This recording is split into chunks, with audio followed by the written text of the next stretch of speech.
like Wolverine.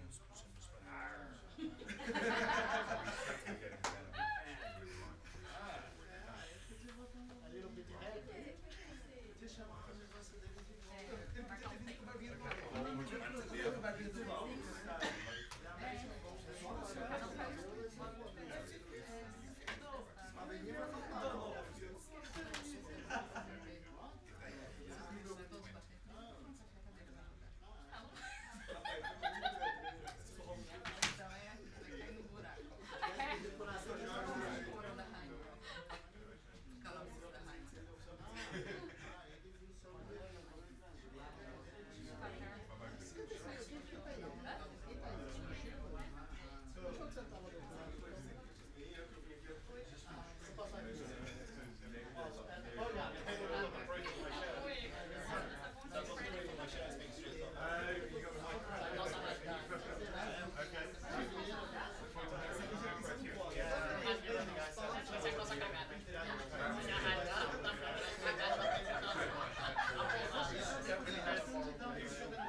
Just making sure that only two of us are looking for that.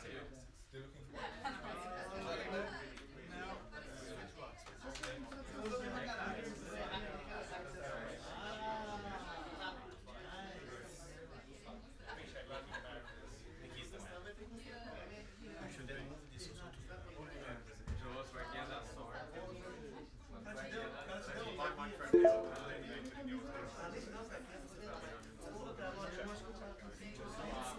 Is the clicker gonna work? it's just not very well illuminated. Okay. So that means and then those on the top?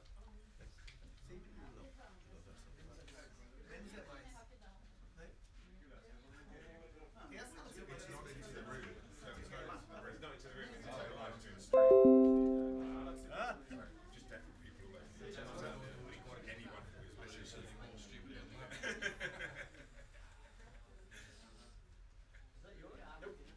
Right.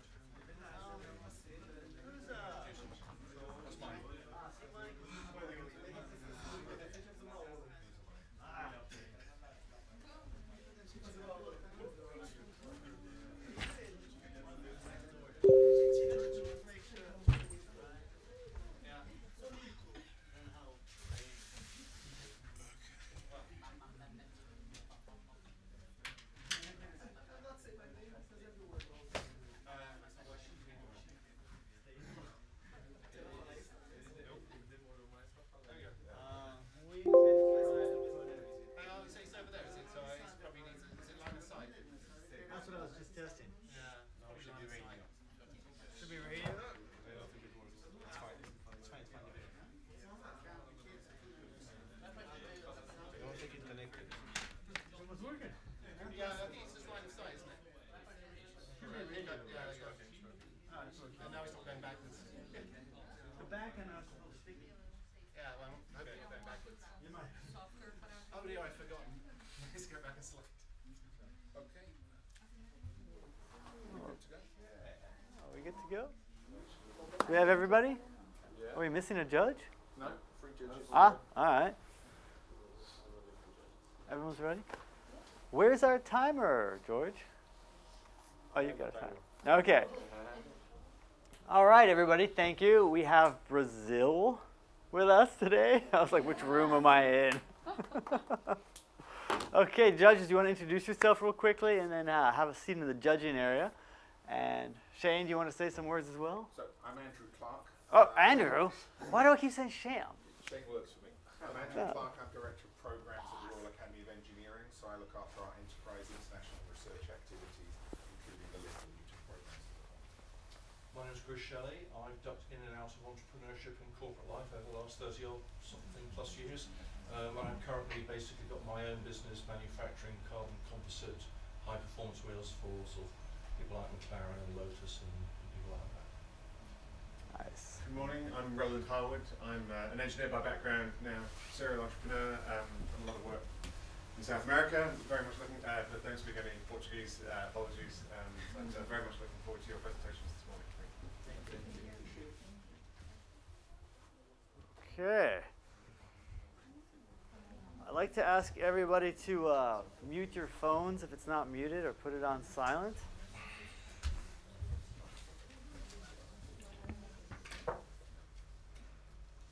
And I'll also have a bit of a timer. George is going to give you 1 minute and 30-second cues to everyone. So he'll hold them up. At 3 minutes, I'm going to give a little sign if you haven't already stopped. At that point, you should please finish your sentence and conclude your presentation. If everyone isn't quite aware, then the judges have 2 minutes for Q&A. So 3 minutes presentation, 2 minutes for Q&A. At the end of the 2 minutes, 2 of the judges have the right to buzz in and offer further suggestions and questions. Okay, all clear? And each judge is going to get 2 minutes. Yeah, 2 minutes per. So the actual format will be 3 minutes, 2 minutes Q&A, up to 4 minutes on further suggestions. Got it? Okay. Without further ado, our first fellow. Are you ready? Steady. Brett. Okay. Hi, my name's Brett. I'm from Brazil, and what I want to do is to reduce risk in agriculture. And I'm going to do that by using artificial intelligence. And so we're looking at the market in agriculture. It's absolutely massive. $5 trillion per year, and it's only growing because we have an increase in population, and we have an increase in demand for a Western lifestyle from developing countries. Okay, so I'm really personally invested in this. This is a result of a 3-year research project. I gave up a job in Europe, took a 75% pay cut to come to Brazil. So this is a real passion project for me. Okay, so, oh dear, I'm going to have to use the back one. The tricky back. Oh, damn. But it doesn't matter, I just carry on with the slide. So the previous slide that we had was the team. So it's called Cycrop. It's a data science specialist for agriculture. The 2 founders have got 30 years experience. Me personally, I have 20 years experience in software development and research in machine learning, and I also have a PhD from the University of Porto. Oh, come on, man. Okay, so this has real-world consequences. So agriculture in Brazil has very, very long supply chains, multiple single points of failure. It's also open to currency fluctuations. This is a photograph from the truck strike in May. The supermarket's emptied in 3 days. So this has real-world consequences, and hopefully my system can help to mitigate it. Okay, so this is kind of an analogy of how our system works. What we do is we aggregate together data and events. So what we do is we have the little tributaries there which indicate weak data or weak signals. It then gets, can you switch on the next one? Gets aggregated into aggregated data, and that's represented by the bigger streams.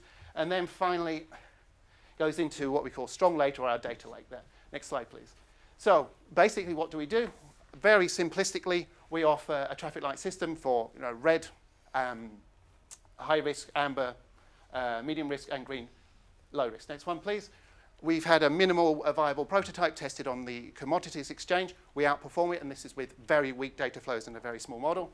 Next one, please. We have traction. We signed up with Terios, who've actually signed a contract, biggest sugarcane producer in the world. And we have a letter of intent from Banco do Brasil, who are also an investor in our company. What have I learned here? Market focus. Focus, focus, focus. We thought we knew the market. We've gone from 12 segments to 3. Next one, please. Next one, please. Okay, and my ask is for clients, clients, clients. Thank you very much. And apologies about the technical difficulties. It didn't happen last night. So effectively, you are developing a software platform and algorithms to analyze the data and aggregate it in order to be able to produce reports effectively. Is that right? What we do. That are translated into a traffic light system. It depends who. It's obviously a very small presentation. It depends the segment we're going for. So, for example, the people in agribusiness, we simply give a traffic light system. We aggregate the data in, and then we have the steps in the supply chain, and they can analyze each one, and we give an estimation of a risk rating for that event. Is there going to be stresses on that event? So it's basically a software platform which is rented. Okay, so SaaS one is rented, and depending on the market segment, one of the market segments is commodity traders. Basically, with these guys, we give them a continuous number which they can plug into their analytics system. Depends which segment that we're going for. Measuring the impact of a given event. What we do, there's 3 ways we can do it. So, for example, we're not looking at just individual events. The power of our system is that we're aggregating together lots of small events. So, one major event, I think the impact is quite obvious, and you can probably do it by hand. The power of our system is that we can aggregate together very small events into a very, very strong signal. So, with my experiments on the postdoc project that I had, is that the further I looked into the future for commodities trading, the better I actually did. Short term, I was pretty terrible. But 1 week ahead, I was getting really, really good results. So the idea is it's hierarchical and it propagates through the chain. So you said your ask was for customers. So I'd like to. You said you got the largest sugarcane manufacturer in the world. Is that correct? Producer, it's a French company. So what have they bought, and who else are you looking? Tell us a bit more about your customer segments and what they would be buying. Okay, so if that's all right, we can carry on this no problem. Yeah, so we've gone from kind of 12 segments to 3 on this course, and with Tereos, they are really impacted, as I was saying, by long supply chains. So this project we've sold them is part of a package. So it's a part of a data science package, and what they want to do is to look at the data they're getting from local feeds from their farm and from macro feeds, and try to do what-if analysis, which is our 3rd business case. So they are trying to do contingency planning. What if I get, lose 10% to pest? What is the impact on my bottom line? Because you appreciate sugarcane in Brazil is a big deal because it powers our cars as well as being in most of our food. Okay, any buzz-in questions? Just questions or feedback? Feedback. Feedback. Suggestions? Okay. I wanted to use the bell. In terms of feedback, good presentation, you dealt well with the disruptions. I did want to know more about the customers. Who's going to pay for it? Why are they going to need it? What are your challenges in meeting their expectations? You can talk about providing a platform, but they're not just going to want a piece of software. They're going to want the guidance, the control, the skills they need to make use of that information, which will be quite novel for many of them in their way of thinking. And it would have been really helpful to see a few glimpses of that in the presentation. If I hadn't lost 15 seconds, I would have got it. I had to, because I was timing myself as I was going on, and I thought I had to make a decision in my head to cut out. My general advice is the bit you don't cut out is the customers and who's going to pay for it when you're talking about a business. You have to skimp on the tech and that sort of thing. Do that. That would have been really helpful. I'd also suggest increasingly, we've seen a lot of startups that are based around machine learning cases. And so don't need to explain the basic technology, but talking a little bit about how you deal with the worst cases, the variants, how you constrain things to make it a usable, reliable system is very helpful in terms of persuading potential investors. Okay.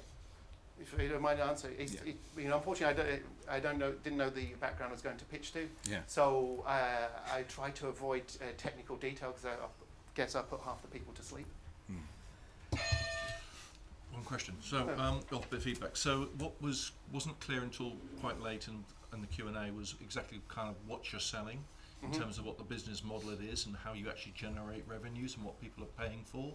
I can see the value, but there's a lot of people providing a lot of analytic tools and information and so on, but monetizing that is always the challenge. And that's the bit I'm struggling a little bit. Okay, I thought I tried to make that really clear right at the very first slide, saying it was a software as a service, so it's implicitly a rental model.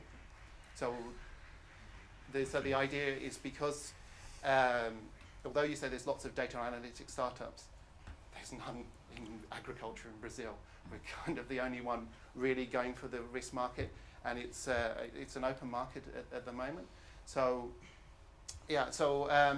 why we're going for the rental model is that we don't want to spook customers saying, we want $1 million up front.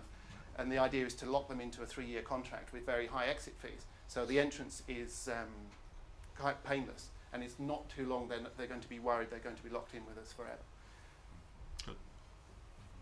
All right, it's always hard to go first with technical difficulties, but we've now tested you and got a better, improved pointer for the rest of you. Thanks a lot. It's okay. That's the toughest one. One point that I want to make for everyone is try to stay into this black line box, because this is where the light for the camera is best. And so if you could manage that. I know we usually tell you to get out of the box, but in this case. Okay, Eduardo's coming up next, and we're going to move from sugarcane and other crops to trees. And let me just set up your...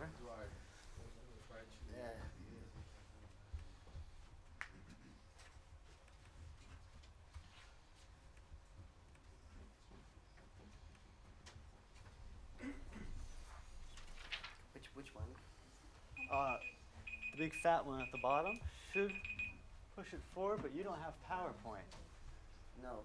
Okay, we're gonna have to go old school here and just give me a little cue. Because it's PDF. I have the PowerPoint version in the flash drive. Because I had some animations and I quit, and I had could you some run and give it to me? misconfigurations. If you go full screen, it may work. It does work. Huh?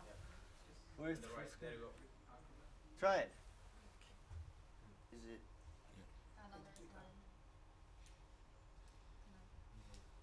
Okay. Something's happening.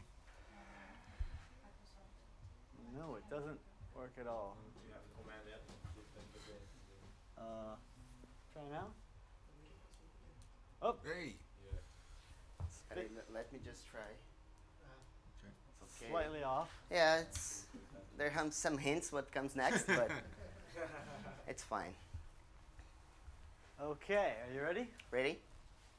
So, hi, my name is Eduardo, and I'm a co-founder of G-Plant Forest Technology, and we've been working on a new forest management platform. I came from a really tiny city in Brazil, but thanks to forestry, I was able to be around many places. And at G-Plant, we believe that if you want to move this planet towards a greener future, we need forests. Because from childhood to adult life, we rely on wood products on a daily basis. But we cannot rely on our natural forests. We need plantations. They're sustainable, they're carbon positive, they're renewable, and they're really efficient when it comes to resource use. And by the way, they can help us replacing some bad materials. 40% of the global renewable energy comes from forests itself. We have 10 million hectares of forests in Brazil, 300 million around the world, and a new trend in using wood into buildings is pushing the market. But there's a but there. In recent years, we had the worst droughts we ever had in our history. This event affected 3 million hectares. The loss cost 600 millions for the industry in the last rotation. But how can we prepare? How can we prevent? And how can we take action? Our current solution is based on field assessments and knowledge by empirical knowledge. It's labor intensive, time consuming, it might be inaccurate. So we've been working hard to put a bunch of different data sets together in order for our solution to work. However, data is not enough. We need knowledge, we need science and technology. With our tool, our clients have better forecasting, they can plan ahead, calculate the risks, and they can take actions. All in one place, which integrates the production chain with the product, its environment, people, operations, and the industry. Well, we will use the SaaS model. And for large companies, we offer premium services, and along with training, support, and updates. We already have 6 paying customers, including International Paper Brazil.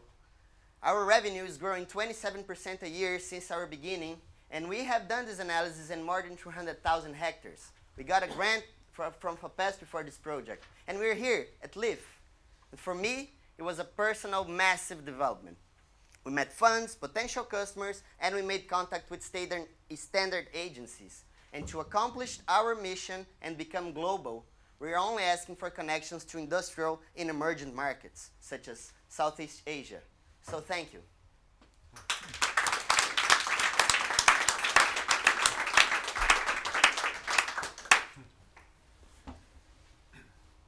Okay, 2 minutes for Q&A. Great pitch, thank you. Enjoyed that. You said you want to be introductions to customers in Asia, is that correct? Yeah. Can you be more specific about Not who you Asia. want? Like the forest companies in Brazil are quite big. Okay. So we have a big market with few wallets. Yep. So if you want to scale the business, we're sure that we want to move towards emerging markets. And China is growing, Indonesia is growing, South America as well. But I think that the southeastern countries are going more for growth. So I think if we can sort of spread our tool. And are you ready? And are you ready for taking on customers in? We almost closed the deal in Malaysia. Okay. Like actually, we might close this deal still. But the platform we're gonna launch in about 6 months. But we offer the service because we can provide the analytics by premium service. But we want to scale the business by having actually the platform where we can scale the business. You've obviously focused on the plantation and wood. It seems to me a lot of what you're saying there could be applied across a much broader industry, the entire Yes. agricultural industry, crops, whatever. I mean, at the end of the day, you're aggregating all the same data that everybody would need to know. Have you looked at other segments, or is it just a bandwidth issue? No, it's a boundary for so far because we've specialized in forests, and we're not using machine learning and artificial intelligence as might people think. We use physiological based process. So we scale the very process of the photosynthesis from cell to landscape. So we know how to do it in forest, and if we switch the core, then we can go to other crops. That might be steps for the future. Okay. But definitely we're looking to this. And what IP do you have? Sorry, what's protectable? What's that? Tell us about the competitive market. That's a weak point. Like we didn't work in our IP so far. We have basically the know-how how to do it. Like we're keeping it with us, and I talked a lot with the mentors about IP protection, but we're looking towards it. Okay. Sounds like the IP's 2 minutes for suggestions. Okay. The suggestion is that you probably want to have a little bit of think about where your IP is. You've obviously done a bit of that.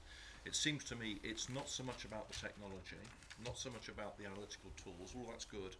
It's about really understanding the core application of the space you've chosen, which is why it's not a generic solution. It's a very market specific. So I think deepening that level of knowledge that you clearly have is the bit that you've got to build, and that's going to be your ultimate differentiation, I would suggest. Yes.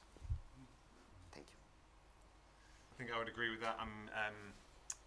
Just from personal experience of expanding internationally too quickly on a previous venture, I just ask the question whether kind of going global or as global as you're proposing to go is necessarily the right call. I don't know enough about your business to say whether it is or not, so maybe it's better to get deeper in a few markets rather than kind of.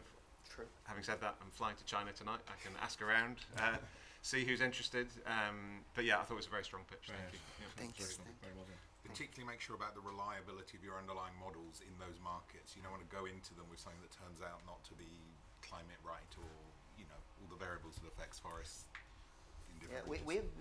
we're lucky because we have a big multinational company in Brazil, and we've been working hard in the customer relation and try to give the best fit for the product. So they're helping us a lot with That's International their Paper, needs. that's that group. International Paper Brazil. Excellent. Very good. Excellent. Very good. Thank Well you. done. Awesome. Fernando is going to come up next. Eduardo, if you can pass your mic off. I see he's ready. And let's see. Let me just Black cue box. up your in the black box. Let's try it a little bit.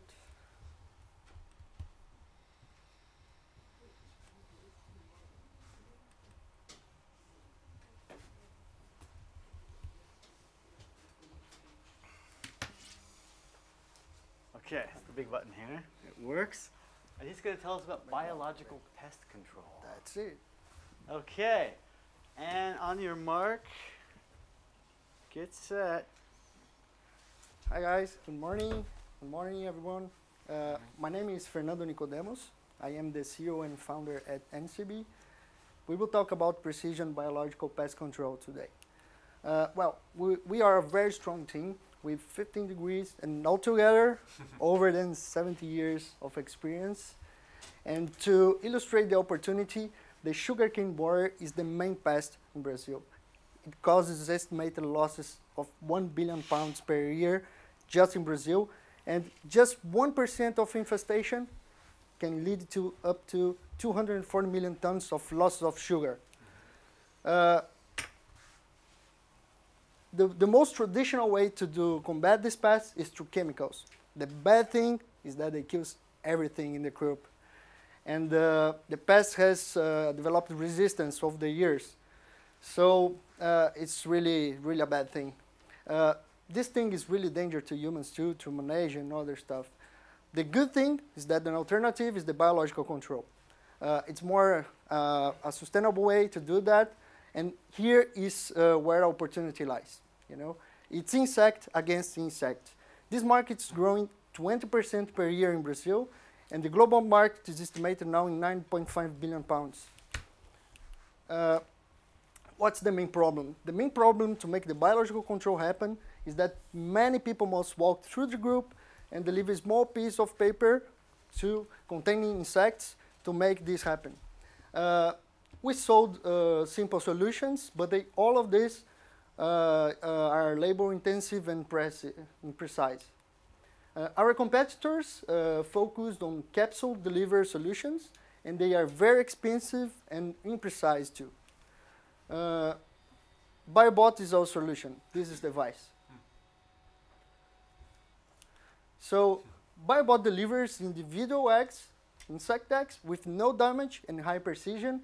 And what we want to do is to provide a full compliance solution to our clients, from the very beginning of the biological inputs to the reports and analytics. And that's a big challenge and our big differential from the others. We had a 40K grant from FAPESP, and other grants are coming from the next phase. Our revenue is based on rental contracts and full compliance turnkey solutions. Well, the solution is very easy to manage. The journals is autonomous. And this equipment is compatible with many drones. We have customers in South and Central America, and in UK we made some connections with some funds, and we will have 7 meetings in other countries after the training. We want to bring this solution via trusted partners to Europe and open an NCB branch here, and we need an equity investment for that. Thank you.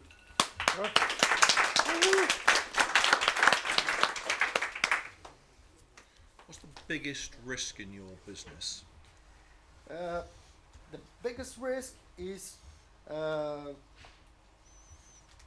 in South America we solved many of this. First is the proof that biological control works. So we work it together, and this solution to manage the loose insect eggs is very well done. Here in Europe we have some challenges, like they already use capsules or small pieces of paper, and the environment is really different. So we need a fresh trial, because another example is that we have sugarcane all over the year. It's a continuous crop. Here you have to stop. So the environment is really big difference. So we have to make a first fair trial of these loose insect eggs and check if it's okay with our solution. I think it's that main risk to our customers to adopt that and to change their minds on using this. Is regulation a risk? This looks like an industry that could end up being quite heavily regulated because of the food chain. So. Yeah, but their governments are pushing them, so it's a very opportunity, because I talked to a guy in Holland, and he's telling me that their government is pushing them, so you have to stop using chemicals, but they do not have solutions to manage this and to release this as a scalable and faster way. So this is what we're trying to prove to them. And more than that, we're trying to make a complete solution, you know, because others just release it and okay, it's ourselves. And we will see the results after 6 months. So we want to follow, provide reports and that. We probably don't have time. I have 3 quick questions. Excellent pitch, thank you. I want to know what you've got that's protectable. I want to know what your investment, how much investment you want, and what you'd spend it on. And I also want to know, you said you want trusted partners. Who do you have in mind? I know some people in Europe that might be interested. Okay. My patent is pending. Okay. Okay. I want 500,000 pounds. Okay. And the equity is negotiable. Of course. Uh, But what will you spend it on? What's that for? for people, equipment, train people, Okay. and the bigger amount is for marketing and reach customers and then strategy. And the partners? Trusted partners, we have some in Brazil, like Coppert is one of them from Holland. They are in Brazil. It's Okay. one trusted partner, and we can provide rental contracts and reach the clients through this trusted partner. It's an option. Syngenta, do you know Syngenta? Syngenta, Yeah. yes, but I think Syngenta is in biological control, but other market. Basically, there are two markets: the macro and the micro. This solution is for macro, for insects. Syngenta is more related with micro, like bacteria, fungi. Okay. You know. So that's not relevant. Okay. No, it's relevant, but this is not solution now. I see. Thank you. Okay. Okay, so without knowing a lot about the sector, I do think regulation and public perception of the kind of intervention that you're bringing here is a very controversial, very sensitive area. You only have to look at the problems that Monsanto have with, things like genetically, engineered crops and things like that. So I think there's probably, you either need to have a really good understanding of that and some good advice on it if you're going to plough your own furrow, understand ploughing your own furrow, going your own way, or think about partnering with somebody who really understands that side of it. I'm not suggesting it should be Monsanto, but I think a player that has the global reach and understanding and relationships with regulators, etc., will help you move this more quickly into adoption than potentially doing lots and lots of field trials, which could actually drive you under before you ever get to critical mass. That can be a trusted partner. Yeah. You know? Yeah. Anyone else? Nothing else.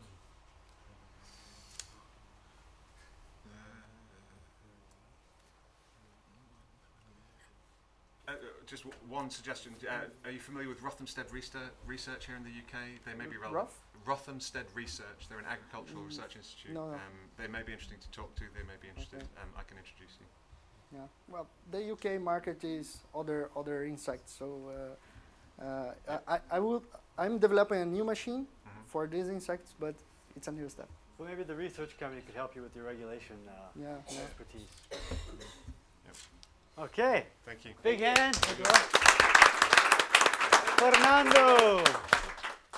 Gracias. Okay. Daniel's going to be obrigado. Daniel, oops.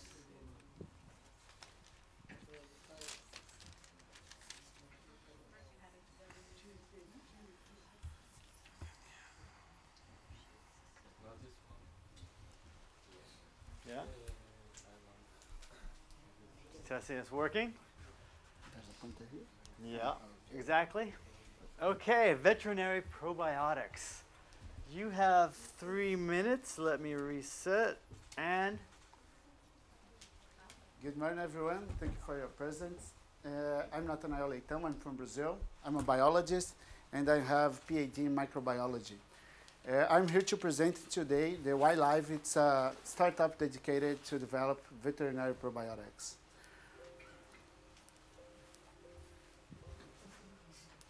Great. So Brazil is one of the greatest food providers in the world. Actually, we are providing almost 30% of the food, but the food production must be increased in almost 70% until 2050 because the population is growing up. The problem is because we have a huge production, but our animals have very low performance. Facing this problem, in the ranking of productivity, Brazil is occupying the 960th position. So, facing this problem, I built a team to try to develop products to enhance animal performance and these save natural resources. So we are developing probiotics. It's a feed additive that you can mix in the food, in the feed animal, and this product can enhance the production of derivatives, induce weight gain, and induce an increasement on the farmer yield. It's a completely natural solution. It don't leave trace on the food or in the milk. It's environmental friendly because we are improving the animal productivity. So we have a method. We choose the best animals in the herd. Then we collect samples and genetically analyze the samples. After that, we scale in the lab the best product, mix in the feed, and administrate it again, and it can induce an enhancement in performance. In our first trials, we could induce 5% or more milk production in our first scale. If it could apply it in the Brazilian dairy cattle herd, it could produce 1.7 more billion of milk liters, and could produce an increasement of 600 million in Brazilian GDP.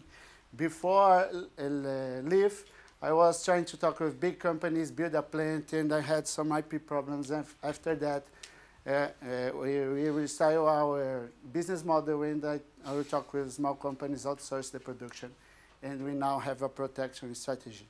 So our next steps is talk with veterinary feed industry, scale this production, and develop products for another animals, because we have a pipeline of development that we can produce probiotics for any kind of animals.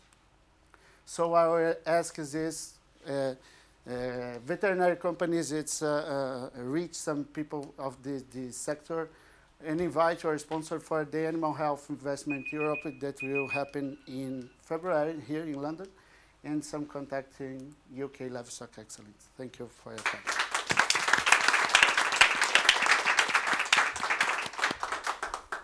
One of the interesting learnings you said there was that you focus away from big companies to small companies. That's an interesting position to take, because the thinking behind that is what?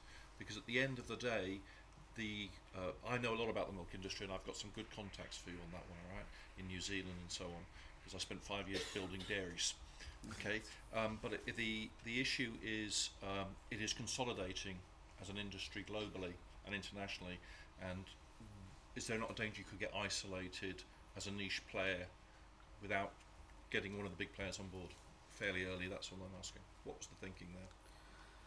So it's actually a huge market, and we have big players working in this market. Our purpose of development is maybe to try to develop specific products for different kind of animals or regions. It will be important because we have a genetic fit between the probiotic and the animal. So it's not to produce the same probiotics for any kind of animals in the world. Okay. So milk was just an example. You just across. Yeah. Okay. Perfect. I'm interested in the competitive kind of landscape as well. I think if Brazil is 95th or 96th, you said on the list in terms of productivity, you know, what are the people doing in the top 10?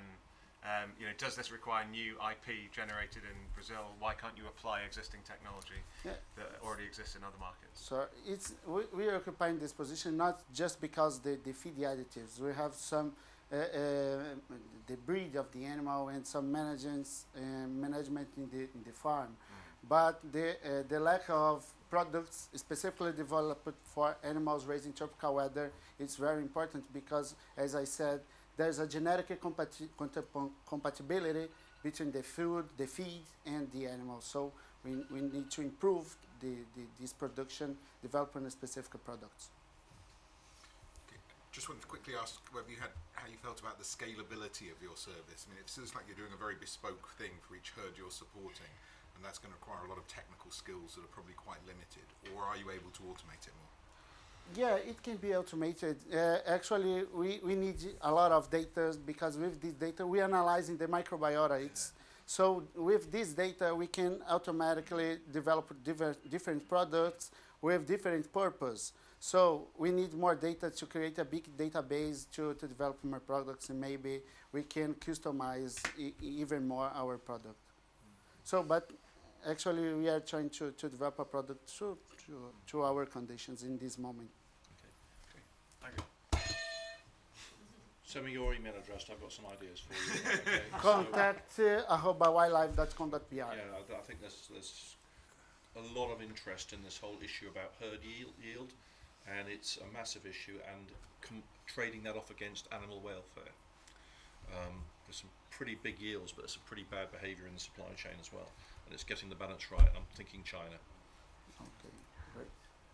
So I didn't catch your ask at the end. I wonder if you can repeat it, but also it felt to me, you've obviously had impressive results with your 5% increase in yield with early experiments. It felt like you were making a really big step to the potential market. So what are the interim steps, or maybe what's the next 2 or 3 steps that will get you close to? Actually, with the strategy that we defined here, the next step is try to find a small company that can buy a future product to start to produce, to talk with outsourcing and start to produce. Actually, we want contact with some companies that are interested in this kind of products, a natural one that can, in biological, to induce the enhancement of performance and not the chemical one that is usually used in this field. I see. Okay. This is a really interesting event. This is an important company that's working here in UK, and they are doing similar jobs with like mine. And you're looking for an introduction to them? Yeah, I tried, but they already didn't respond. Okay. Okay. Thank you. Okay, thank you. Kyle is next, and you should help Maria set up, I believe. Let me just set up your presentation. It's hard to differentiate between them. Yeah, no, that was pretty good.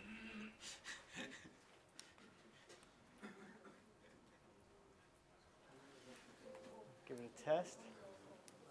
Yeah. There we it's go. Okay. Let me just, George, are you ready? Yep. Yeah. Antifungal. Hi, everyone. My name is Tyler. I'm a fungal biologist, and I'm also the co-founder of Microcontrol Innovation. Well, fungal is it's a big problem for food. It's for food crops, and can be a really devastating organism in there. So because of this, and try to avoid this, the farmers use huge amount of chemical fungicides in the field, which, although it's needed, it's also harmful. The chemical pesticides can contaminate the environment, can be also human allergic, and also can cause cancer. So thinking about that, our challenge is drive a paradigm shift, meaning that we want to move through a natural fungicide that's prepared, is produced from spices, and then can be applied over food crops. It's safer, it's healthier, and it's effective, and it's also low cost. So we are starting with the peanut markets in Brazil. This is an unmatched and undeserved market there, and has a big challenge. You know that peanut has been sprayed with chemical fungicide about 10 times before arriving in your table. Yeah, that's true. It's about 10 times chemical fungicide in your peanut butter. So you're just spreading poison in your toast. So in Brazil, the peanut market spends about $30 million a year with chemical fungicide. And in this chain, our product can deliver value for the pre-harvest and also in the post-harvest period, because in this time, about 30% of the peanuts are lost to neurotoxin productions produced by mold. So this is also a huge market. We are going to get money with this product, just licensing the technology. And once we are solidified in this market, then we can go bigger, and then we can assess bigger major crops in this field. So when I arrived here, I had many ideas, but I had not really focused. So I worked deep in my business model. I got focused. Now I know exactly who are my customer segments, what is the business mindset. I tried to improve my business mindset as I'm a researcher, and now I know exactly the value of my product for my customers. So I'm looking for research funding once you have to finish the proof of concept of this product, and also for license partnerships. So this is my team. We are working together in order to solve and provide this product in the market. And thank you.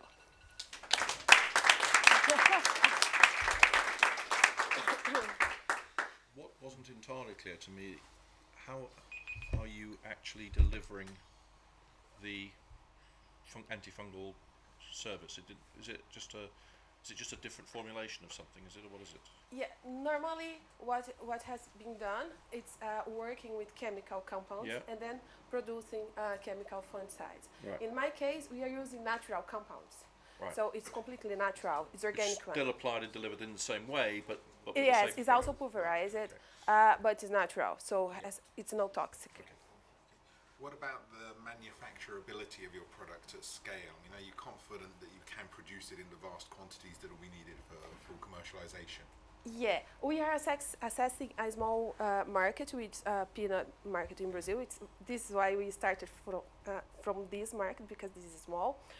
We can supply this market, but the idea is license to big companies, and then they can scale up and go for example, for soybean crop and others. Do your preliminary analysis from the economics of it suggest that it is a significant cost premium, relative to the existing chemical approach? Order of magnitude, is it 50%, 500% more expensive? My one. Yes. It's cheaper. It's like cheaper. 500% cheaper than the chemical ones. And how much more effective is it compared with what exists already? We didn't test yet in field. We are going to start the test in the field by the beginning of next year. So we are going to start with the same 10 times applications. So until there, I can't answer you. I see. So I love peanut butter, so I'm sort of alarmed by the just put me off it. the chart that you shared. So thank you for trying to tackle that solution. What would you be licensing? Would you be licensing the actual kind of chemical? Would you be providing a service? No, I can't license I can license the process. Yeah. I can, but I can't license the product because it's natural, so it's not licensing. So you're licensed. So what do you like? So what's? Yeah, I'm what do you- licensed the process of application. And is that protectable? It is. The process, yes, but the product, no, because it's natural, so it's in the field. So I can license. I can patent this. You can't patent that, but Yeah. you can patent the process. So that brings on to the next question: is how defendable is this at the end of the day against people just copying? Out of time, so if you want to buzz in with a suggestion on that. Give a lot of thought to the ability to protect your IP and how you are going to defend this longer term, because if it can be reverse engineered or copied, it will be very quickly. So that's, for me, sounds like the biggest challenge you've got there. Okay. Yeah, I think I would agree with that. The thing is, the process of producing involves engineering. So I don't think, maybe yes, but it's not a really way to produce because it's a mix of techniques and Okay. And I'm not familiar with the Brazilian sort of patent law, etc. But I think patenting a process is harder than patenting a product. So you might need some good kind of legal expertise around that as well to make sure that your unique component is protectable. Yeah, we are already in contact with the lawyers because I'm incubated now, so we have the lawyers, so we are doing together. I think it's Also, I think it'll build the credibility as you when you do the trials and can show very exactly the comparison with the existing things. Some of it sounds a little too good to be true relative to the chemicals just as presented, but if you can do the demonstrations and show that in a very exact fashion, that'll be really helpful. okay. Thank you. Agreed. Very good. Thank you. Good job. Okay, Maria is going to come up and tell us about dengue testing. No. Oh, wait. Pardon? I transfat. You transferred? Transfat. Oh. Why do we have dengue? There are two Marias. Ay, we might have the wrong Maria in the order. Let me just check. Oh, okay. We got the trans fat one. On the sheet it's different, I apologize. This other Maria. Okay. Are you ready, George?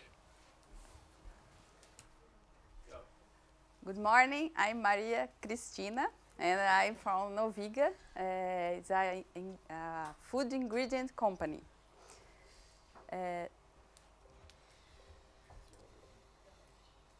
The product, the health market of the foods is increasing because the people are searching more about the food, but it's a challenge for the industry.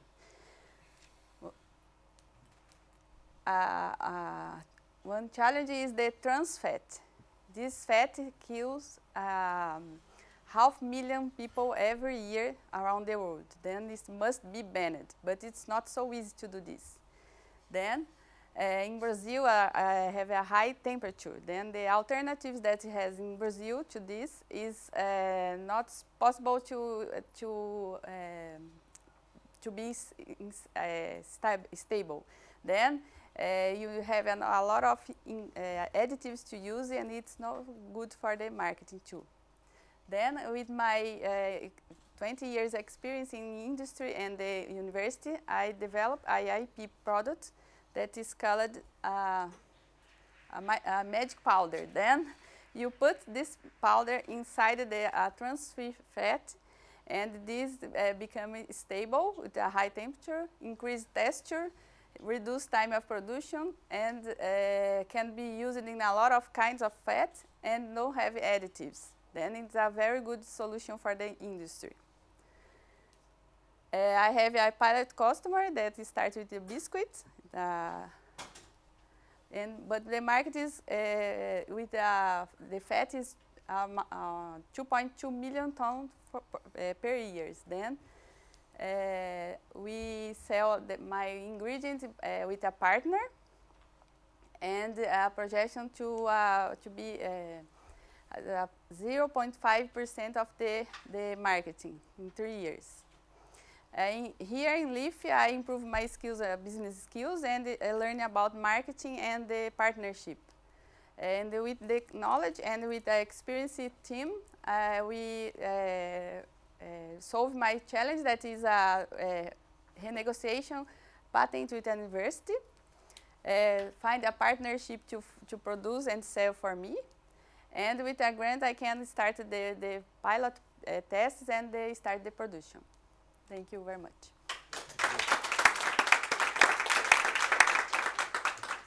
It's possibly, again, in the category of being too good to be true. But, so the question I have for you is, what's the competition for this? Do you have identified other magic powders that you're competing with? Magic powder, no, but additives there are, and fat without trans exists. But it's not enough for the production in Brazil. Then the high temperature and the process is the problem. Then and the costs too. The alternatives is expensive. So can I just clarify? So it helps ice cream, chocolate, butter. Yeah. Every product that has fat. But to stay fresh or usable in higher temperatures. Yeah, because in high temperature, the fat, soft fat is melted. Yes. Then in the product, in the storage and marketing, in supermarket, is melted. Then you need to improve this texture, and other no trans don't do this. Then we put this product to increase. Does it mean you could transport ice creams at higher temperatures? Do you know? Yeah, no ice cream. Ice cream is inside the production. The problem, not in marketing. But to produce ice cream with a soft fat, it's difficult. Yeah. Then increasing during the process. Okay. Have you spoken to Mars, Mondelez, Kraft, Unilever, any of those sorts of companies? Yeah, Nestlé, I told, yeah. And start a conversation. And this partner, that customer that I said, is a big company in Brazil, but it's only margarine and biscuits, sandwich biscuits. Yeah. Then they opened the door for my tests, and I tried there. I see. Well, if you're interested in introductions to any of the companies I just mentioned, I can help with that.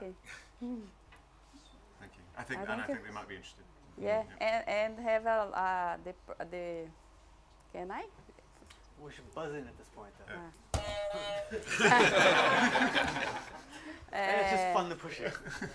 The functional properties is more interesting with I talk with the companies than trans fat. Then I have here I talked with a person that is very interesting too, but the functionality of the product. Okay, thank you. Because it's easy to put inside the product. Thank you. You go ahead. Go on. Oh, okay. I mean, like any food additive, as you know well, there's an awful lot of regulatory type issues, and trying to address a global market means meeting lots and lots of requirements like that, which again feels like getting in with one of the larger partners that's experienced of dealing with that would be a big advantage. With a large partner. Well, someone with experience of doing global distribution of food additives in the right sort of way. It did worry me that, you know, how you protect the value you're getting in that kind of partnership. It feels like once you've revealed the IP, you're in a fair bit of danger, and protecting it against one of those quite sort of difficult things. So it felt like getting your partnership and IP strategy very well established soon would be very, it's always true, would be very helpful. Yeah, my first to solve. Yeah, thank you. We have 2 spare minutes if you want to slip one in, because you were about to go. Wasn't unrelated. I mean, I was just, it really again just back to this question about how you build scale and beat the competition quickly. And you know, you can have great technology, but there may be other alternatives are out there. And so, you know, getting the right partner who will help you scale your IP, get it out there, and the business model under which you do that, and the risks you take in terms of exposing what you do in the process needs to be very carefully managed, because you know, some of the names that you mentioned are very good at spotting the weakness in your IP protection and exploiting it. So I would say you do need to get some good legal support alongside you if you are looking to transfer technology. Yeah, I know this.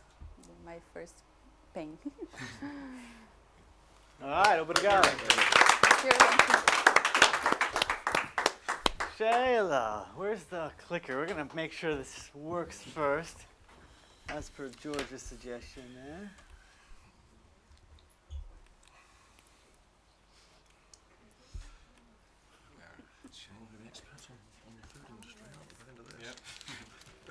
Okay, we're going to learn about stunning fish. George, are we ready?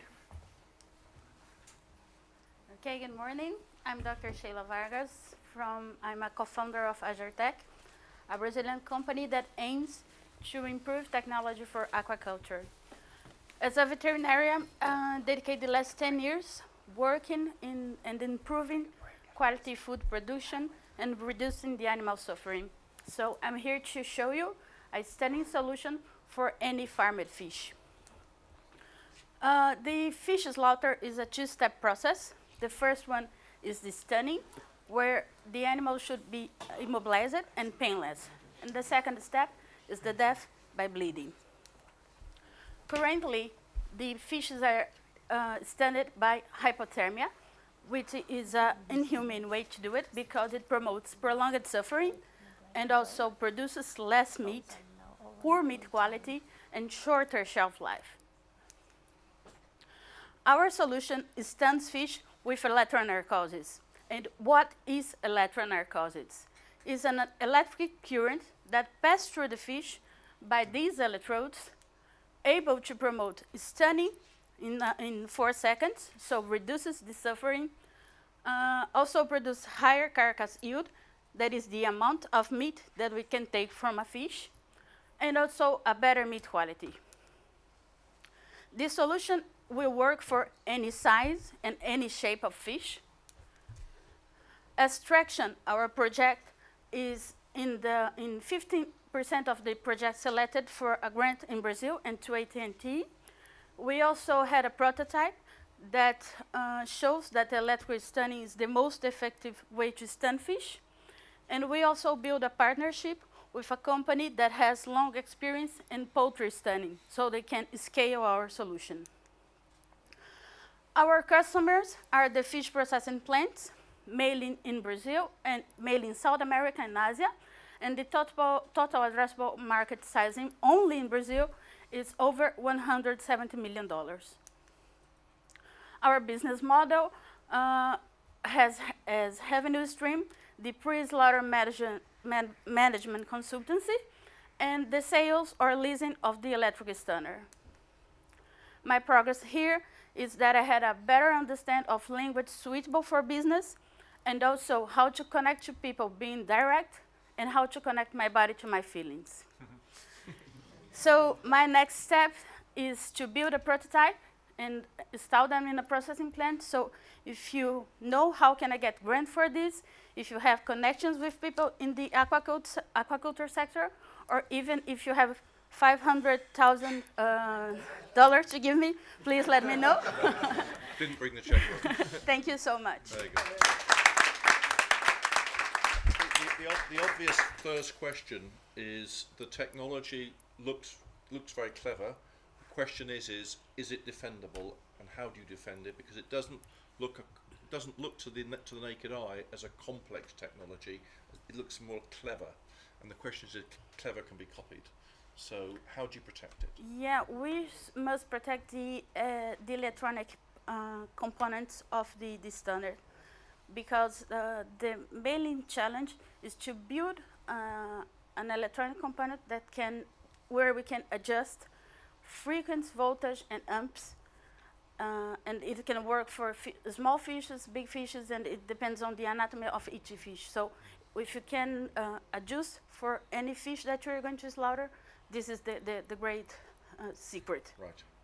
So the video you showed, is that your technology that was on display in the video? 'Cause you said no, that's somebody else's technology. Yeah, this is a technology that works in Norway, but it works only for salmon. So when they are using, for example, in tilapia, it doesn't work very well just because we can adjust the parameters. So your innovation is that you've learned how to adapt this existing technology in Norway for a wider range of fish. Exactly. By adjusting voltage and exactly. Hence the consultancy element of this. Sorry? Hence that it's a consulting-driven model. Yeah, exactly. Okay. I love the fact that you had a joke in your title. Stunning. I thought Thank stunning. You so much. We thought you'd see lots of beautiful fish. So I always, in Britain, people love puns, and so you had a pun in your title, and that's a good thing. So thank you. But no, it looks like it has lots of potential. Yep. And as a vegetarian, I find pictures of animals suffering pretty painful to watch. So if you can address that's a good thing. Thank you. Anyone want to buzz in on it? You go first. Oh, well, okay. Yeah. Great, use the buzzer. Really interesting pitch. I think it would have been helpful to do the differentiation from the competition earlier on in it. Because I've seen presentations from the Norwegian fishing industry on fishing farm technology and what their roadmaps, and it's astonishing to see it and how ambitious they are in terms of integrating various aspects of what they're doing. I don't know the industry well enough to know how they're delivering on it, but there's always this, how will it relate to that kind of competition sort of issue that occurs to me. I do think aquaculture is a great market to be getting into. There's a whole range of global interest to improve the blue economy, create technologies around this, including in sort of urban and in built-in context, the fish farm and the skyscraper sort of model, where if you can offer a technology that's flexible enough to work in those contexts as well as in fields, that's going to really interest some serious investors. Yes, this is one of our main goals, because we want to sell it for the fish processing plant and also for the fish farmers. And for example, in Brazil or in China, we have a lot of species being produced, so it should work in other places. I think the Chinese market would probably be a good one to look at. Yeah, this is where I'm looking to go in the next months, maybe. As I said earlier, I'm flying tonight, so I can ask you out. But one of our criteria, as I presume you know, is around a personal commitment to your project. Your email address obviously has your. Are you full time on this project, or you're obviously a university? Yeah, role no, I'm as well? full time. I'm a co-founder of the company, and I found the company to get this grant in Brazil, so I had to be full time in this project. I see. Yeah. So I think my bit of feedback is I think first of all the passion comes across really strongly, and that's one of your big selling points here. This is an industry and a part of the industry nobody wants to talk about. Okay, everybody talks about, you know, we talk about kids who have no idea what a chicken nugget comes from. You know, we live in that society, and I think that that awareness is changing very fast. And if you harness it in a positive way, you could get tremendous traction. But one of the hardest markets to get animal compassion traction in is China. Okay, but perceptions are changing. So marketing that element of it, I think, is a very strong thing, because that creates the pull for the manufacturers to start adopting your technology. The manufacturers themselves will look at this purely from a yield perspective and economics, but the real market for you is to create the pull in the end market with the consumer who wants ethically sourced and managed food chains. Okay. Do I have some time to answer? Yeah, 1 minute. Okay, so I had this problem in Brazil because my first speech was about the animal welfare, and they just treated me like the Greenpeace girl.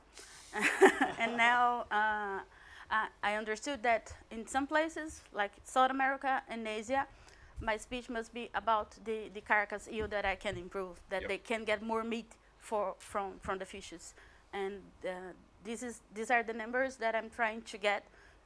That's why I need the pilots inside the processing plant to get these numbers and show them that, okay, animal welfare makes money, and that's the deal. Yeah, and I think you tailor your message to suit the market you're operating in is the point. I think that sounds like the lesson that you've learned. You know, in Europe, the welfare argument will play very strongly with the big brands, whereas in Asia it may be more about the economics.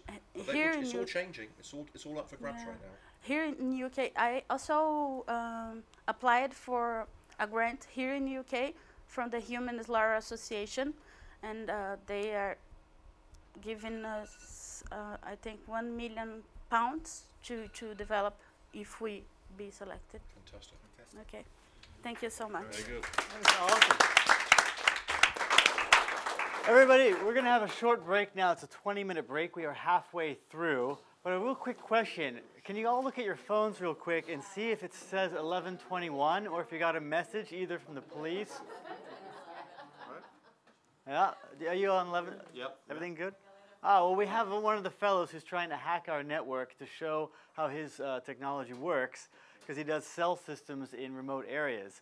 So he's put a cell system through here, and a lot of people's phones have shifted to it as a demonstration of his technology. So if your phone is... What is the Wi-Fi? Oh, that's what I got yesterday. Holy damn. All right, a 20-minute break, and we'll reconvene. Is this from him? He was testing it? Yeah. Oh yeah, I know this problem because the cell networks are not secure networks.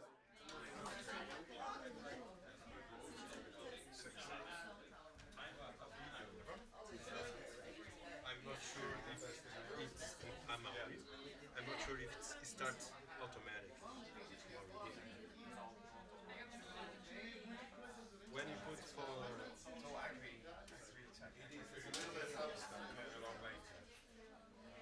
it's a small video in the beginning.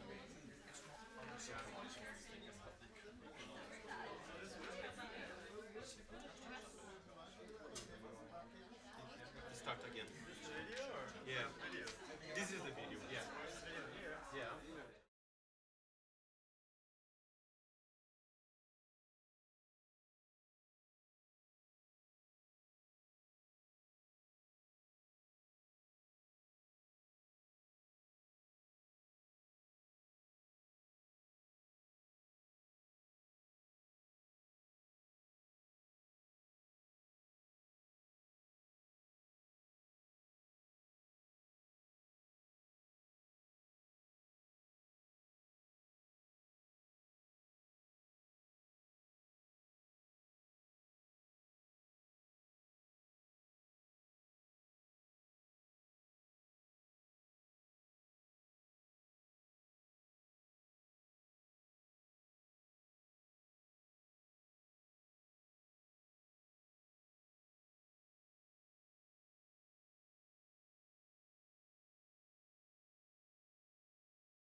this and that, and we're going to put it up on a slide so that it's easy for you to reach out to them and be like, yeah, I would love that contact at Mondelez or whatever it is. So that's, thank you very much for that. I'll just tell Kai to start streaming again. So yes. Okay, yeah.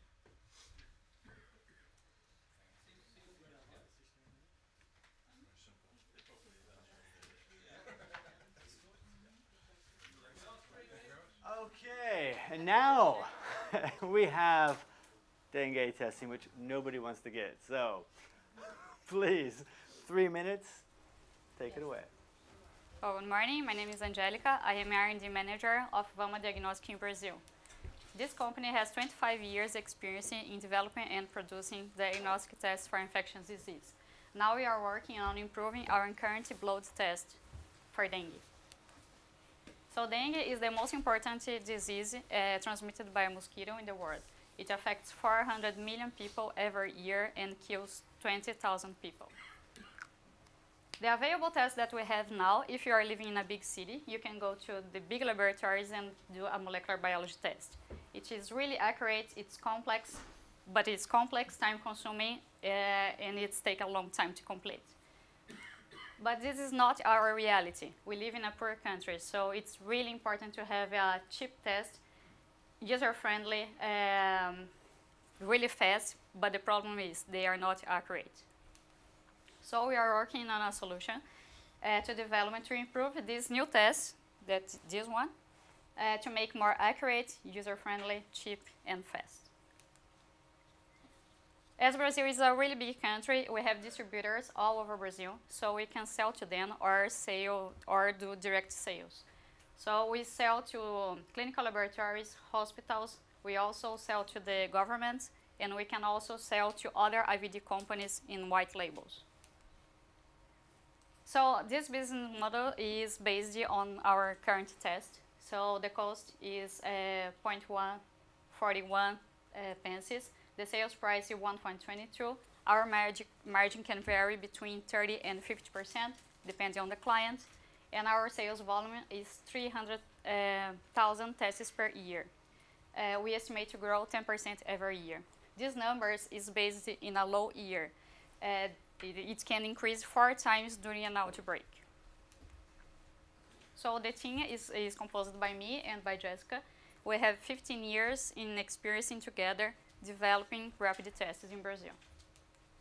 Our main challenge now is complete the development to get the final product to start selling.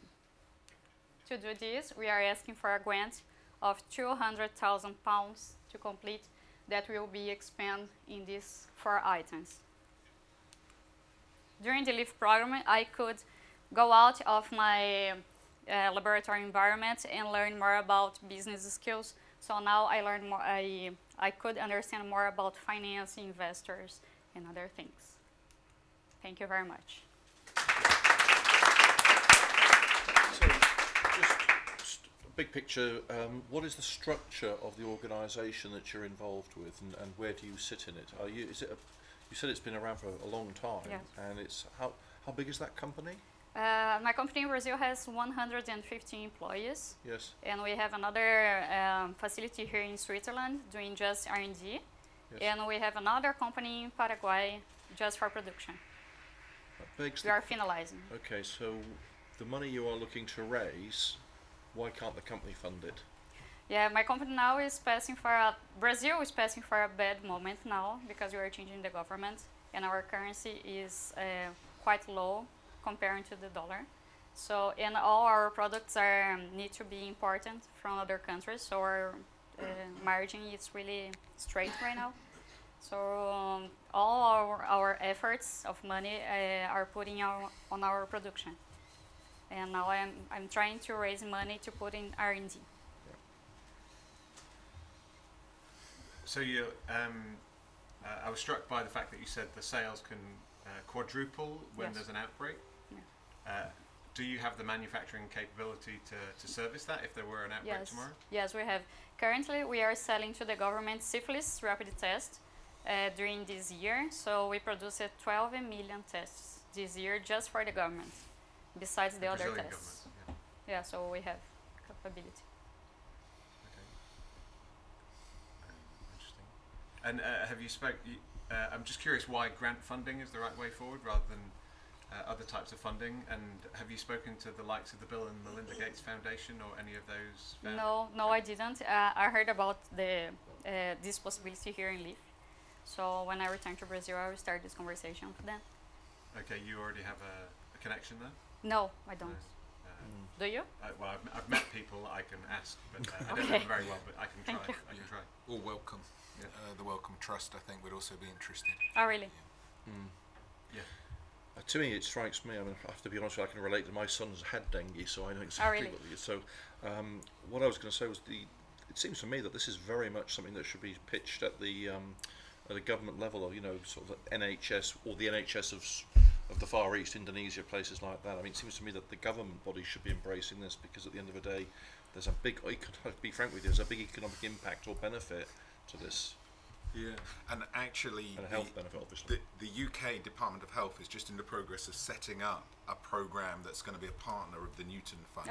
One of our colleagues just went to go and run a chunk of it, actually, so we can put in touch there. But it feels like that kind of support might well be the best place to look, rather than considering it as much as a commercial proposition. That's great. Any other suggestions?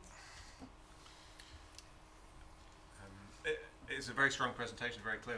What's the thing that you're struggling with? What's keeping you awake at night as an entrepreneur? Yeah, I am struggling to getting the grant to continue the research, the development. So. But you said your margin was 30 to 60%. That sounds quite good. But that's based on Brazilian currency. So you're exposed by having your manufacturing overseas with the exchange rates working against you. Is that correct? Yeah. That's so have you thought about bringing production in country? Yeah, now that we are transferring the production to Paraguay, our margin can increase because the production cost will decrease. Yeah. And also the manpower is lower in Paraguay than Brazil. Yes. So. Okay. No more questions? Yeah. One more question. Are you a shareholder of the business? No, I am not. I'm R&D manager. Right. Good. Interesting question, though. I was wondering the same thing. Okay, well that.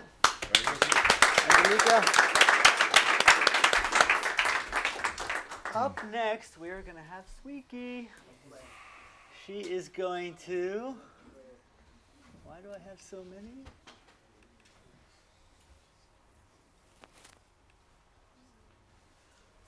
Okay. Do you want to just test it real quick? All right. And go. Hi, my name is Sweek. I am co-founder research by the Biodiversity Technology Microbian. And today I come to here for talk about the more effective anti-cancer for leukemia. And we are leading the research in anti-cancer molecule for around 12 years in the South America. And in the last 5 years, we dedicate our time for a specific project. We raised $70,000 for cover the cost. And we move our patient is because today we know that there are 4 million children around of the world who has leukemia. What's the big problem? The big problem is because the current treatment is not to work. It's not stable. It's not effective. It's not for everyone. And there is a very serious high risk, the side effects. And then the monopoly, the market, there is a huge monopoly only for 2 companies. And because this, the treatment is so expensive. And we can see the standard treatment for each patient by years is around $45,000. But if this patient shower some kind of side effects, the cost increases for 3 times more. And this decrease the chance the patient has the right therapy. And then here I can show for you our users, how can be bigger our market? Is around $1 billion who sells the compounds. And the top 5 users is US, Europe, China, Japan, and India. This specific enzyme is obligation for use in leukemia treatment because it's only more efficient. And the customers will be the license for big pharmacy and the company. The market size starts and the forex will be great for more than 10,000. And in 2025, the expectative is for 18 million the patients. And then our product's benefits is we patent the bioprocess, the enzymes from the bacteria with more potential effectiveness, less expensive, less side effects, and who the World Health Organization already validation and make this available for all patients around of the world. In UK products, I increase my skill about business, potential, partner, how we can talk in negotiation, and they call the actions about the UK partner, how I can license in UK and Europe, and the grant for funders. Thank you.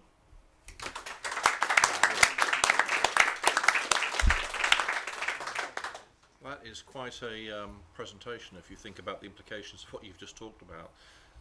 In terms of your IP and how you have developed it and the field trials or the trials, and because this is a very tricky area obviously to run trials on, how are you conducting both the trials and protecting your IP at the same time? Yes, because the license, because who produces the bacteria? If you have the bacteria, you protect your technology. This is, you can protect everything.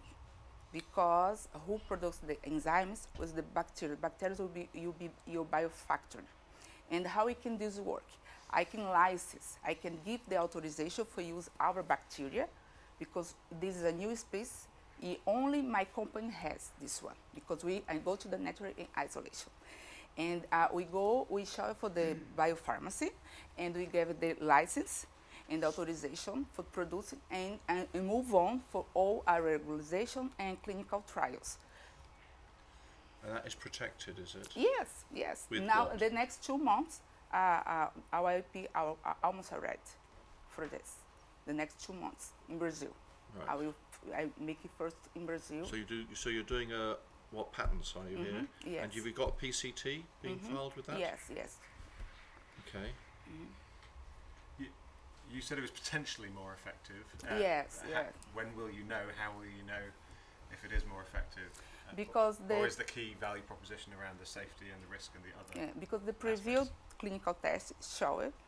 We have some very good science and give it very more efficient than compared with another drugs we have in the market. Yeah. And we try to improve the technology because before we start to work with that, we make one research in the market with very oncologists and innovations company, and we ask for what is the best therapy for leukemia. And they told to us, we need this kind of enzyme, but do you need improve the technology? If you have this technology, it will be great for everyone. And sorry, it's a question, but so you said the market, there's currently 2 big players who have 50-50 or whatever monopoly. What's your strategy in terms of... For the marketing? Yeah, do you know them? Have you spoken to them? Or is your plan to compete with them?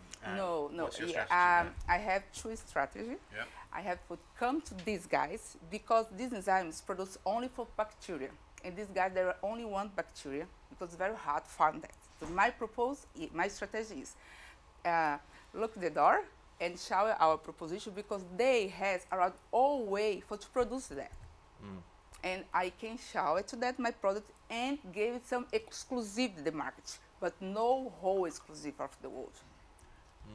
Only bike chip. You can sell in the UK or Europe or US because today it's only Japan and Germany to produce this. Just that. The US not, Brazil not. We have a lot of problem because the last 2 years they have very serious problem the production and don't have this medication for 1 year in the market. and the therapy coming down, it will be a lot that the patient die and become very dangerous risk because of that. Okay, and if you can offer another alternative strategy for that or for another one. Okay, I'm not sure I completely understand. So you're going to offer a license for individual countries to one of the big monopoly providers? No individual countries, yeah, but individual biopharmacy. Because what happens, okay, each biopharmacy, there is one matrix in some different countries. Okay. UK, US, for to try to produce according to regulation and license like that. Okay. So, like all of the other pictures we've had, there's always this issue about how you actually, just about everybody today, but this one in particular, you're up against some really big monopolistic players, as you've said, and protecting yourself in terms of protecting your IP, both in terms of the formulations or however that works, and also getting the best possible commercial deal is going to require some pretty heavyweight advice in terms of. This is what I ask about here. The advice how can you work for don't innovation look to me and for that, license. but I would suggest that you Yes. should be looking to find somebody who understands the dynamics of this sector and commercially and legally very well, because it's a fantastic opportunity, but it could easily be lost, if you like, or mishandled from your perspective. And there's often manufacturability type challenges with this kind of biopharmaceutical product. Is there? It's not challenging for You manufacturing. don't It's think so? easy. It's easy It's because easy, is it's it? only growth bacteria, and I need Okay. only for optimization the Right. growth inside the lab. I did it together already. You're confident you Yes, can yes, move it at yes. scale easily? Now, what the challenge is improve the technology inside the enzyme for becoming one drugs. Like we have the enzyme, the best way we will put like microcap for becoming a drug. This is the challenge, not the Okay. production, not the manufacturing. It's the step after. Okay. Very good. Very good. Because this is increase the price 4 times more. For example, today in the market, one vial is $106. When you improve this, it's $1,006, and this is the evaluation very high because less side effects and everything. Very good. Thank you.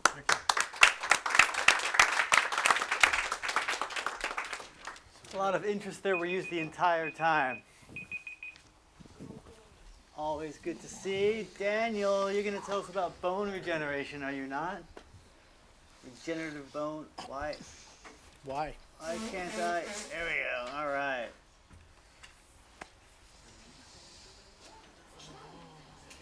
Give it a quick test. Excellent. Okay, and ready? Good morning. My name is Daniel Navarro. I'm a dentist, and I did my master and PhD degree in material science. And together with my team working at Acquire Company in Brazil, we are working to bring longevity with quality of life by the storage of stem cell from the baby tooth.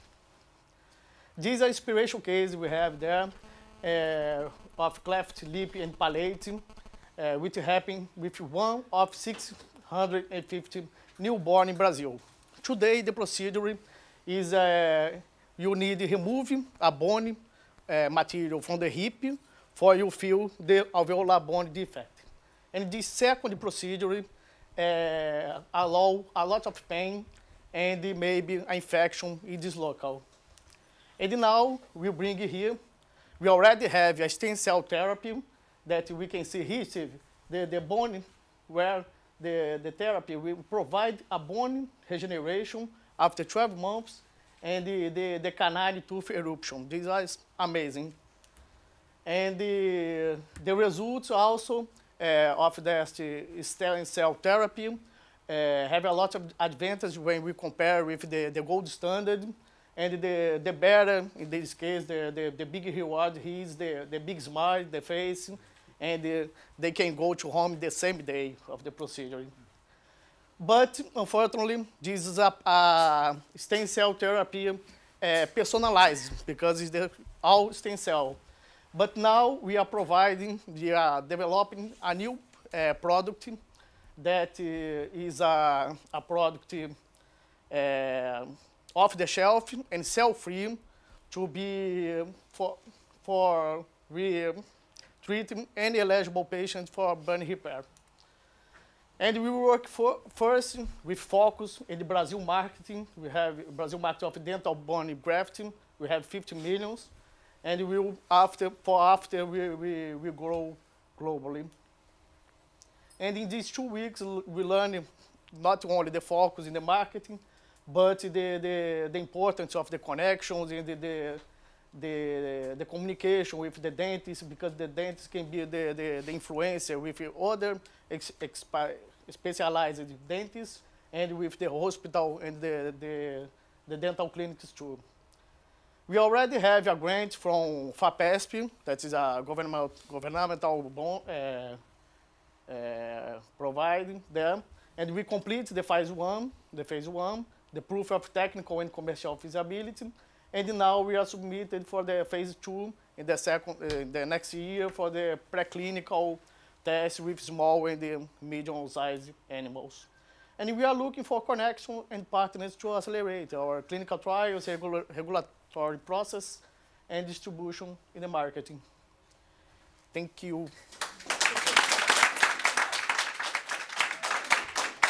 So you said you're looking for partners. Characterize the ideal partner that you would be looking for. What do you mean by that? Yeah, because we have the facilities, we have the teamwork for working with the stem cells and the allogenic products from the stem cell we are doing.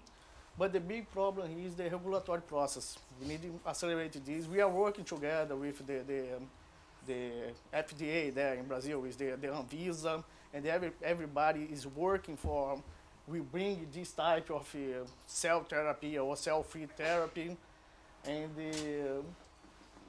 I believe that in the end of this work, I believe, or I can do a spin-off of the company, I'm there now, or I can license the product for who have our structure in Brazil, like we already talked with a dental implants company there. They have a lot, all contact with a lot of dentists and the distribution, everything for, we bring this for the marketing because it's nice.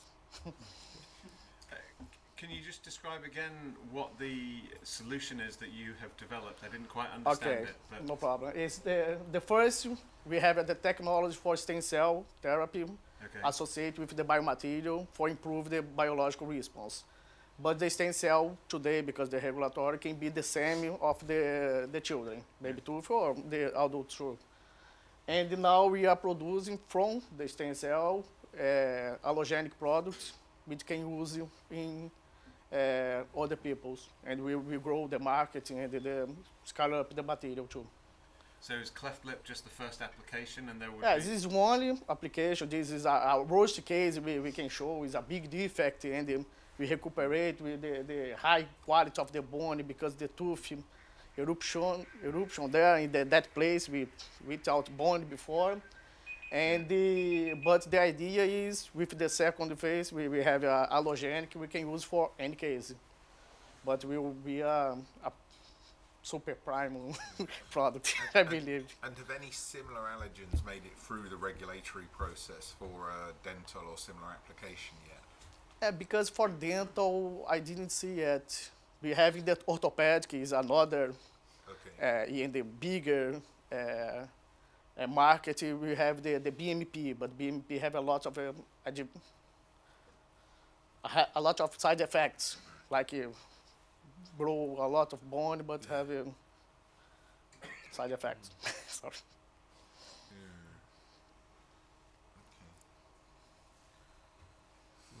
And what's your ask today? And you said you're not sure whether this is something that you would license or whether you would grow yourself. What's your personal aspiration for this technology, for this opportunity? I believe we have here 2 years for arrive there, 2 and 3 years for arrive there with that therapy, and then I believe this connection we are beginning here will open doors for not only with the researcher, but for we delivering the marketing with some partners. And like I said, I will work for deliver this. If I need a license or make the spin-off of the company, we will do. And I'm sorry, I'm not an expert, but I believe the regulatory regime around stem cells in the UK is more open to innovation than in the US or other markets as well. So have you made connections with potential partners in your time in the UK? My time here only with the researcher, not with the companies. Okay. We have here a contact in the King's College. So who are the companies? So can you name, who are the big players? I look for the companies, but first I look it for there at the end with the stem cell therapy. We have the Regenera, have a lot of company working for the stem cell in the cell-free delivery therapies. I separate therefore, but when I arrive here, I look for the focus first. We look for the dental marketing, the step by step. We and I will solidify my person and the company for arrive there. Okay. So I think listening to that, I think and listening to you talk, I think the big challenge for you is to really understand what's happening in this market and who is doing what. I think it's quite clear you have a good focus on what you're doing with the technology itself and the application, and you're probably quite inwardly focused at the moment. Your big challenge is to get out and find out who are your potential customers and partners and what are you up against. That is probably the bit that feels that you want to probably do a bit of focus on right now. You don't seem to have a good handle on what's out there yet. I know. And I think that's the challenge for you. But you have the core ingredients, but I think that's your next challenge. Thank you. We're up with time, so thank you very much. As Gustavo comes up, where's Gustavo?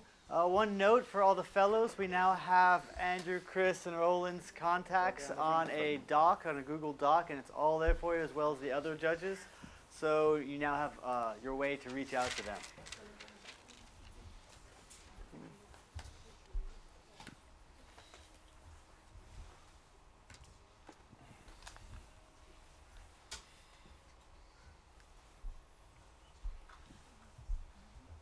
Okay, it's right there. Make sure it clicks. All right, and go. Hello, my name is Gustavo, and I'm the founder of Manish. And we developed the most advanced product to immobilize broken bones. Have you ever had an accident and break a bone? Yep. I have. And do you know how uncomfortable it is to use a cast? The cast is warm, stink, you need to keep dry. It's a very dirty process, and every day around the world, accident happens, and you need a cast. In Brazil, more than 10 million people need some kind of immobilization in the upper limb every year. Because of that, we develop Be Healed. It's a new technology here, if it's in here. It's a new technology patented. That is easier, cleaner than the standard cast. You can save at least 30 minutes in the surgery room. More important, the patient can wash and go to the pool with the cast because it's waterproof. The skin can breathe, it's lighter, customizable, and you don't have additional costs for these benefits. We tested, our test shows that 90% of our potential customers prefer our solution than the standard casts. We won an innovation contest in the best University of Materials Engineering in Brazil.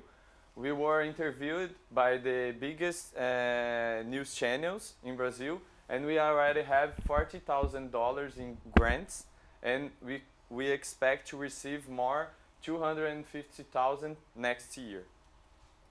We already have the IP of this technology and some partnership with some hospitals. They are doing the trials the clinical trials.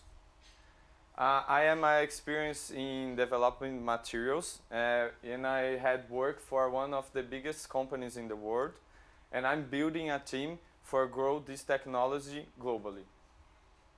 Our revenue model starts with kids hospitals, selling the material to kids hospitals and small clinics, and after that find a hospital distributor to grow the use of this technology. Here in Lyft, I figure out how my business model works and mailing in the revenue model, and now I have connections with Medtronic. And here I'm asking to you some connections with professionals in the medical device regulatory and distributors too. Thank you very much. So the IP that you have is very specific to the actual polymers themselves, or to the way that you're using them? The mixture, because it's a mixture of a lot of materials and specific materials. The IP is a PCT, and it's for the mixture that I'm doing.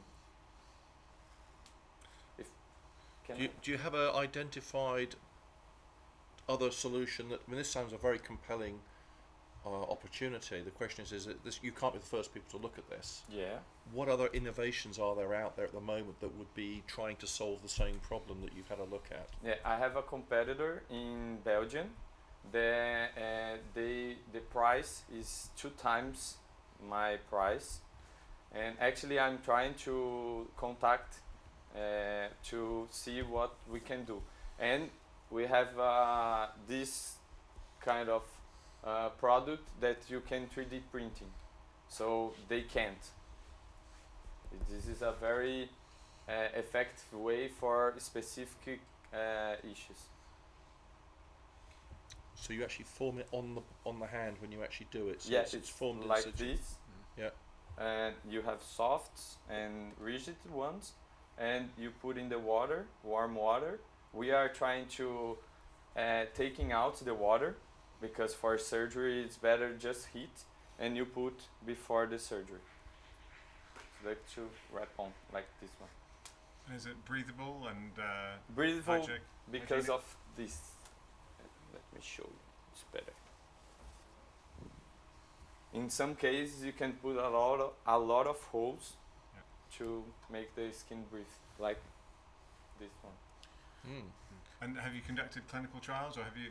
What proof point do you have of the effectiveness of? I'm doing the clinical trials, and my first test was very great, and the physician said that it's okay, use this material.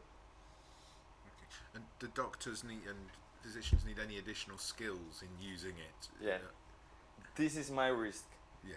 Because they know how to use the normal cast, the conventional one, and now they need to be trained because of this. This is my barrier, my barrier. Yeah. Yeah. And do you have any plans for how to overcome that? I mean, I'm trying to.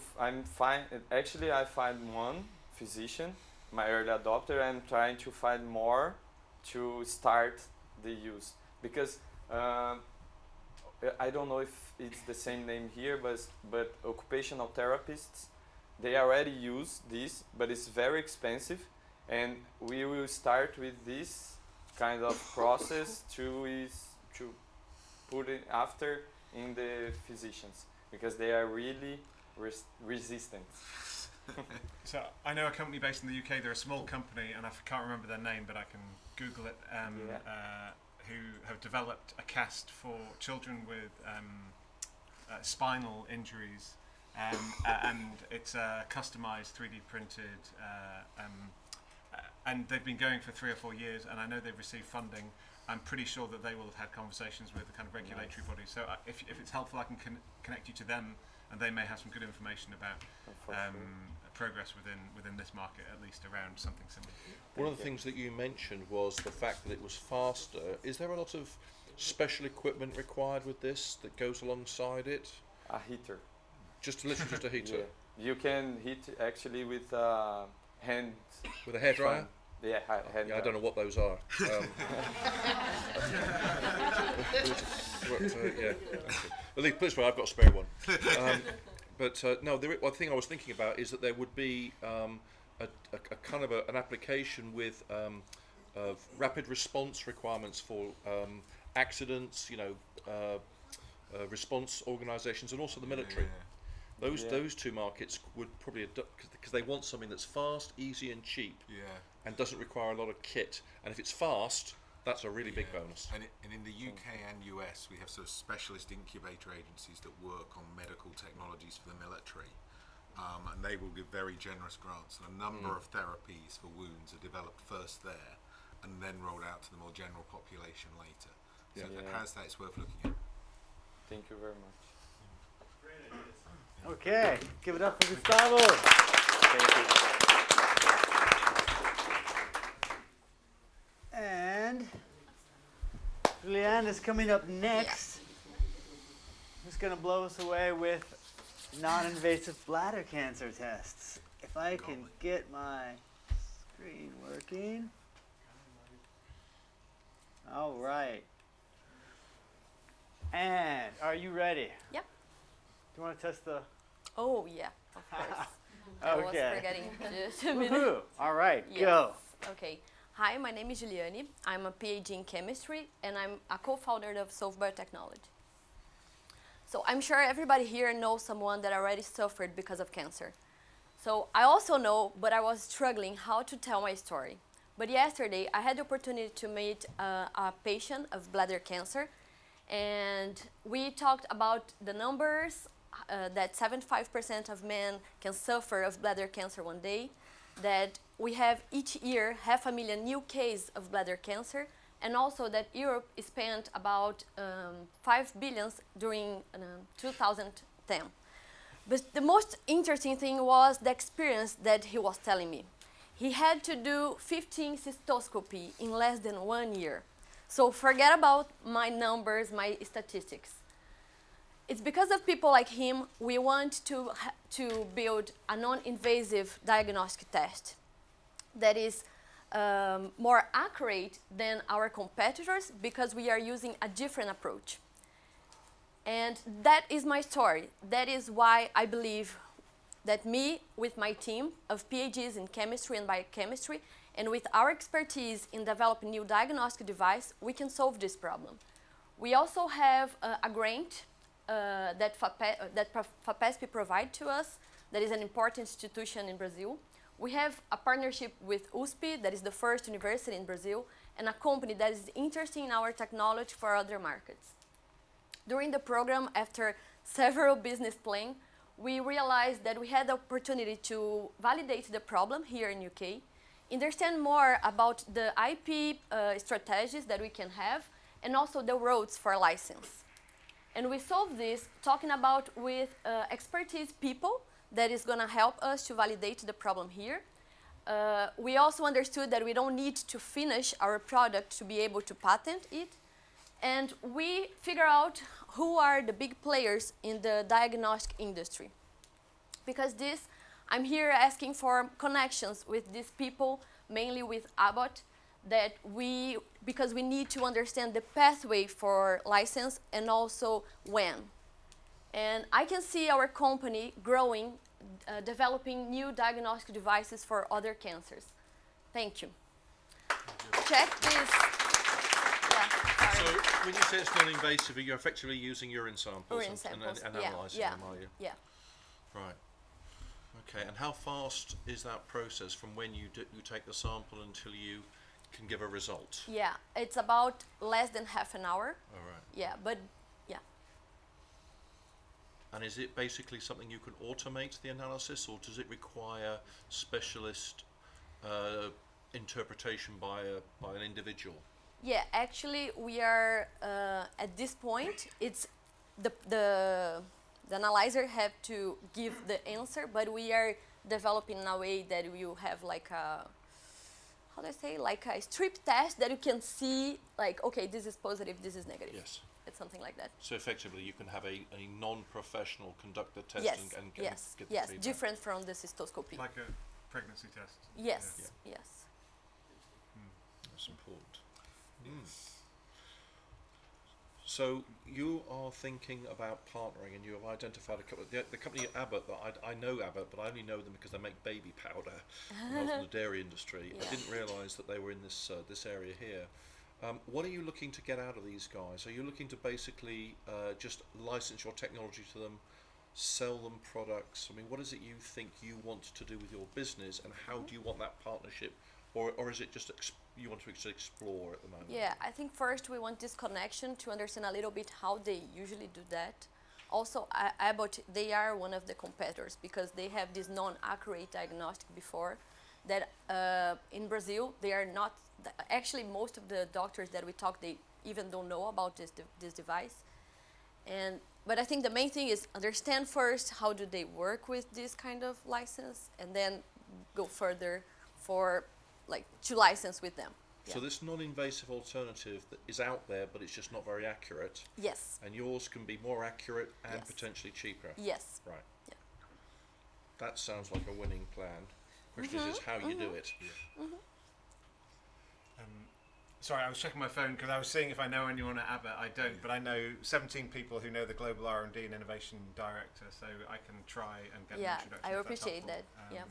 If you're happy to share the debt, then we can sure. try that. Yeah. And do you have a PCT, did you say?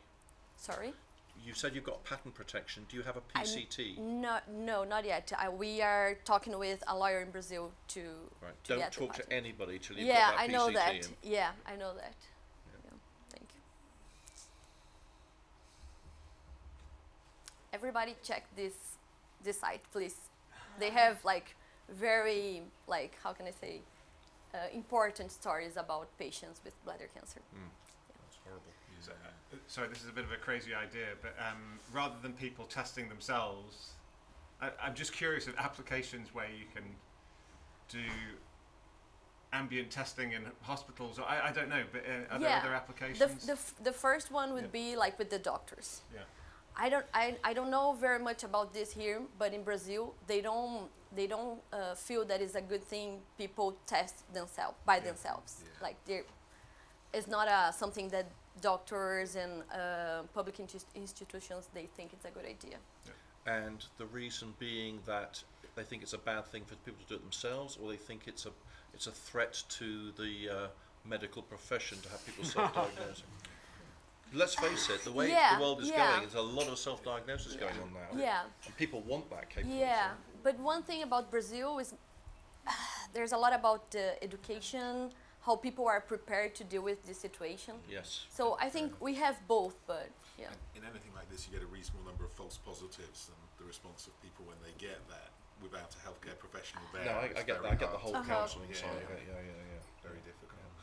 Do you, in terms of proving the specificity of it, in a wide range of populations, do you have a roadmap to doing that? We didn't yet. We have some experiments, previous experiments from this, but we are talking with a doctor in Brazil to start this validation. And also the guy that I talked yesterday, he has a big community, so he knows a lot of people here. He told me he might know someone here that knows someone in Brazil, and also we can do this relationship to be able to do that. Yeah, I think the key thing here is to actually build your database of validation, that you've actually got statistically something that is better than anything else out there.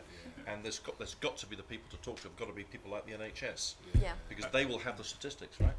I was going to say the same thing, just in terms of your presentation. I think bring out you told the story of this guy you met yesterday. You don't have to tell us his name, but show the pain or the frustration or the difficulty with current methods, and if you can back that up with some statistics about how your solution is much better, faster, cheaper, or however you measure that, I think that helps bring together, personalize it, but also ground the problem. I think would be useful for something like this. Okay. Very good. Thank you. Very good. Thank you. Yeah, thank you very much.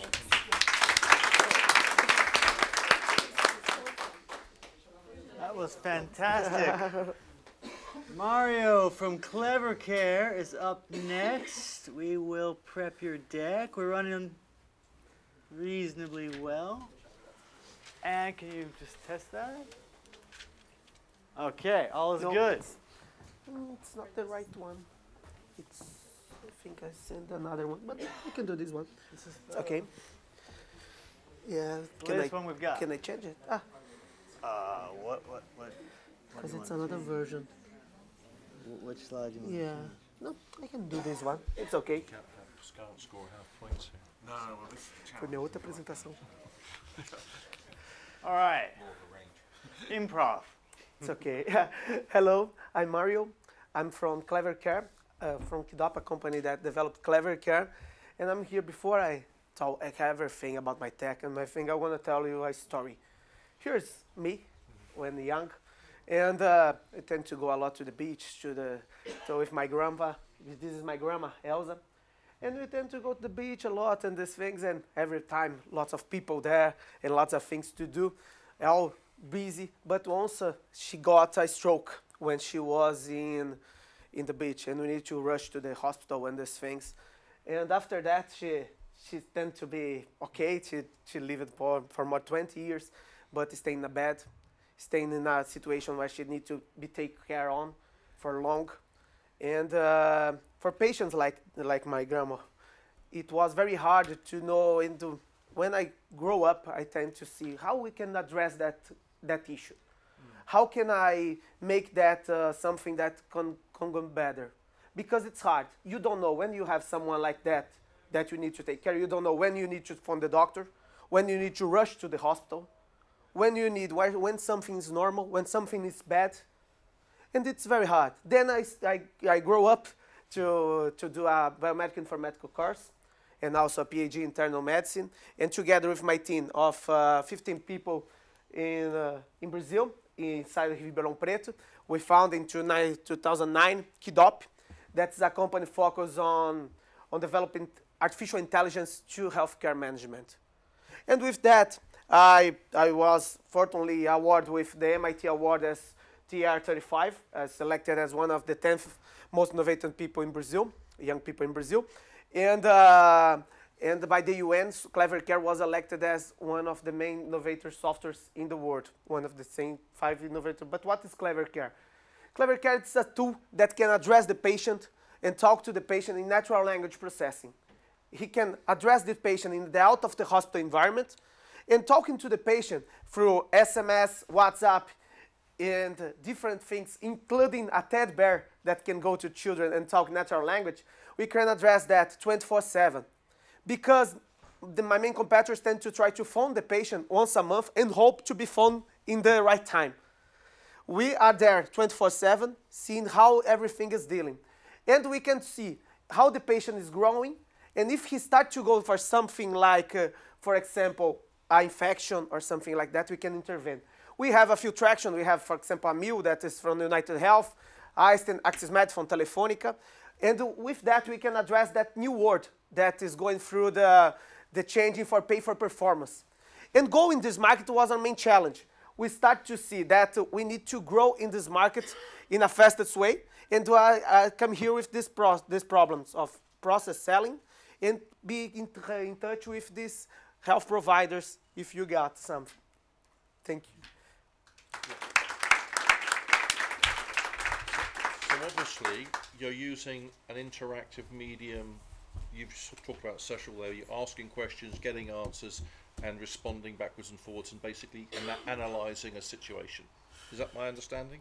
Yeah, we do that in the out-of-hospital environment to measure outcomes and try to improve these outcomes, but also with a background team that when identify something, we notify this emergency team, this medical back, that can intervene with the patient. So the patient, so you actually, so this is not AI in the sense that it's actually automatically generating the solutions from a data bank of questions. You've actually got medical professionals sitting behind the system. And protocols.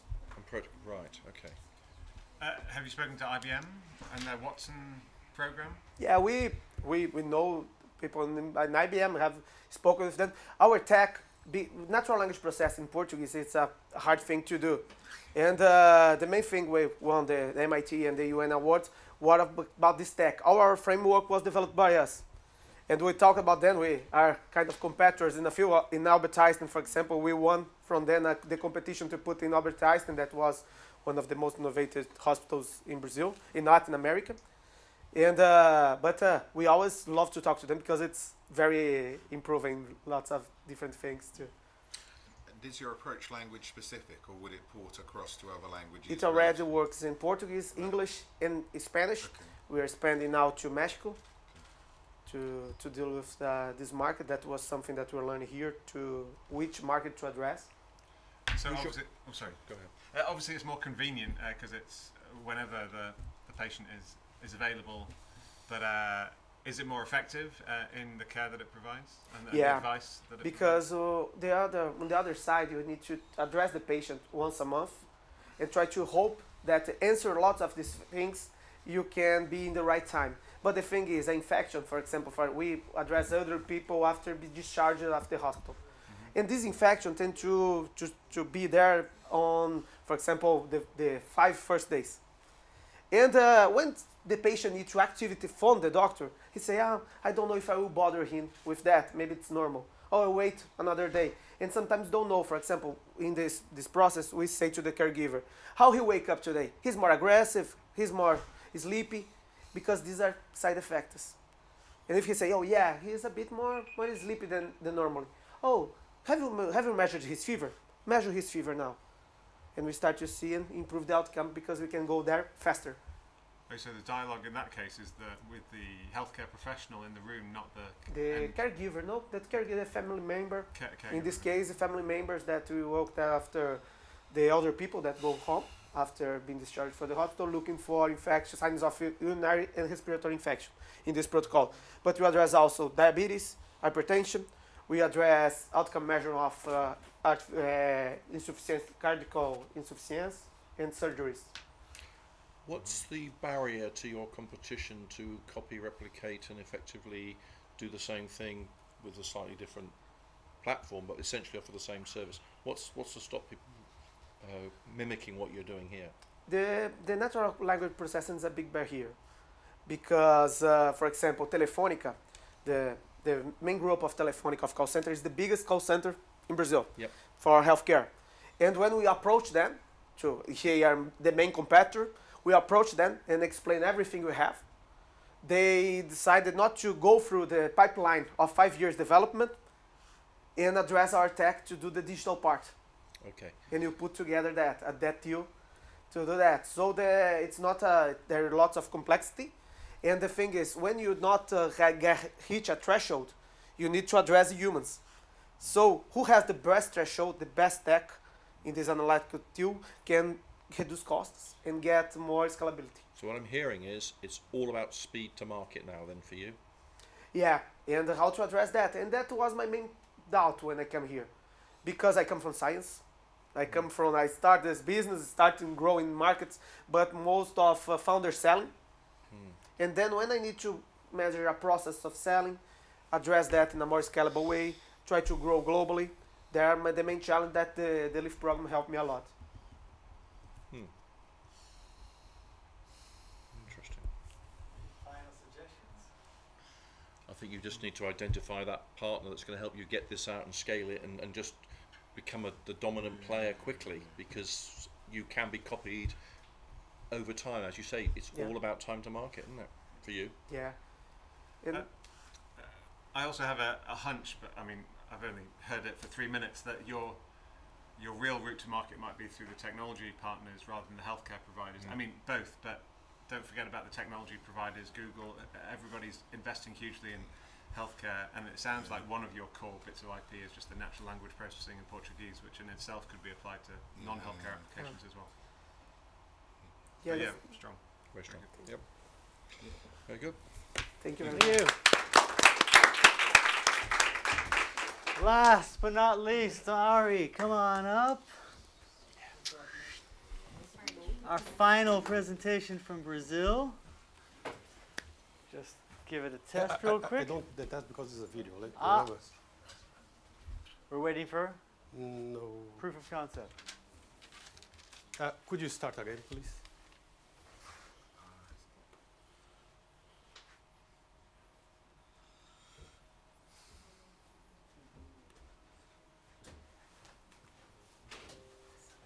Okay, go. Hello, everyone. My name is Amaury Caruso, and I am a researcher at the site iDecision. And today I talk about the sun. The sun is very important for our life. But sometimes they have some problems, space weather hazards. But we have two kinds of space weather hazards. One is a solar flare. This is a huge explosion of radiation. The second one is a coronal mass ejection. It's a cloud of gas, plasma, and material. When this cloud hits the Earth, we have beautiful auroras. However, our technological infrastructure are affected, and the results could be a very problems.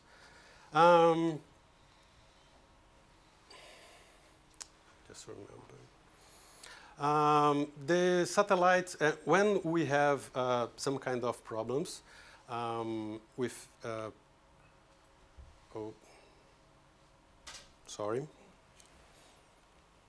the radiation and the energetic particles would have one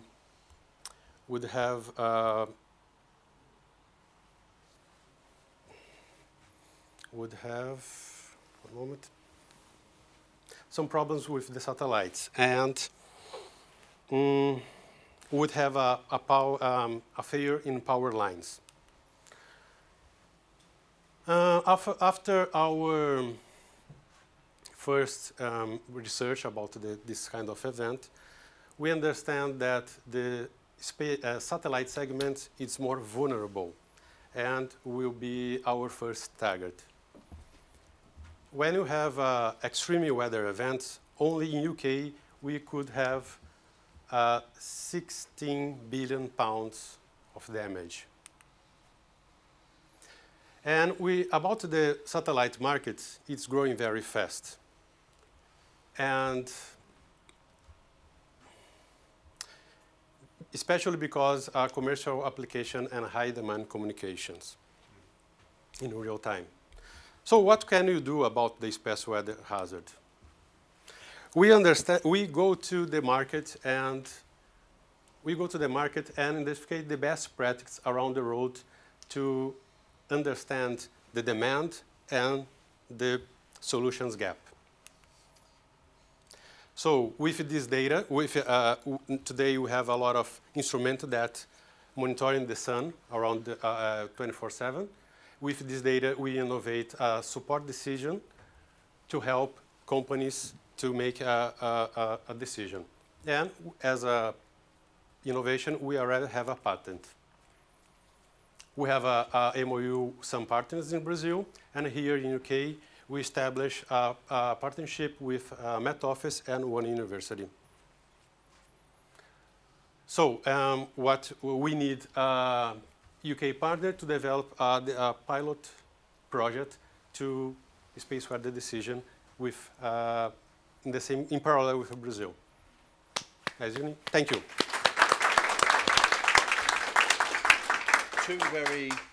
Two or three very clear applications here. One would be the private sector, and I noticed that the massive expansion in satellites is actually with private satellites. Yes. But in terms of strategic importance, I would suggest that the military sector probably has a lot of interest here as well. Exactly. There you're into interesting territory, because that's a very competitive sector. Well, commercial is competitive, but military is competitive. Have you had more interest by talking to the military or the commercial? Have you spoken to both, and what's the feedback from both? I spoke to both. When I speak this kind of problem with a military, it's very easy. They understand very fast, and they like to put in the same day. But they don't have money, especially because in Brazil we have some kind of problems with the public budget. But for a private sector, it could be a very useful because they understand the problem, but they don't understand how the space weather information can transform in a decision, especially in operational decision. Do you think your market is really Brazil, not necessarily? No, Europe? it's not Brazil. It's not it's Brazil, outside. is it? No, it's the US, it's Europe, it's Russia. In Brazil, probably I will have 2 or 3 clients only. And do you have a sense of how your business model will work? I mean, will it be as a sort of contracted service or a software that you provide? What's the payment model? Do you have a sense yet? Actually, the idea is to create a software platform. We can develop inside the company and integrate with another system, especially because the idea is the result will be some kind of new protocols, new procedure when we have a bad space weather. But if the company decides to use only a service, just a weather forecast, I just receive only a paper with the information, you can do that. Who's your competition? In Brazil, we don't have competition. Who's your competition globally? Because your market is, you just said your market isn't Brazil, right? Yeah, space weather is a pretty new topic around the world. For example, here in UK, Met Office created an operational center only 3 years ago. We have some private companies that have military contracts, and they try to understand how to create a new product with this kind of information. But it's a pretty new. We don't have, I didn't find any kind of solution from private company. I'm surprised that you said there wasn't funding available in kind of the military sector in the conversations that you've had. I think there's some companies in the UK, BAE Systems, who I can introduce you to, who I think are well funded and may be interested, should be interested in this problem. They may have their own solution. In your time in the UK, have you been come across an organisation called the Space, I think it's called the Space Systems Catapult? There are these research centres. Yes. Today at 5 I will have a meeting with a project manager of Met Office. Met Office, but yes, not military. But there's an organisation called the Space Catapult Centre. No. I think you should talk to them. Okay. I can introduce you. Thank you. And Inmarsat, have you spoken to Inmarsat? Inmarsat, big satellite no, company. I don't have any contact with Inmarsat company. Yeah, I think. Okay. I think we're probably both coming from the same place on this. I think your market is outside of Brazil, as we've just said, and it is the major players in the military and commercial space in North America and Europe. Okay. That's where you should be focusing, because you're not. I think the answer to your question about the military was you said the Brazilian military. Yeah. Whereas I'm talking about the US military, the UK, or the Europeans. You know. Or the Chinese, Well, the Chinese, lots of people. I think, to be honest with you, I think you'll find if you're good, I wouldn't be at all surprised if one of those countries came to you and tried to buy you. Yeah. If you're I hope good. so. If you're good. If you're good enough. Okay. Yeah. Thank you. Final suggestions? Have you met Lucy Green from the Mars Space Science Laboratory? No. Okay. No. She's very influential in this work in the UK and was involved on our report on it. Okay. We can do an introduction there. Thank you. I appreciate it.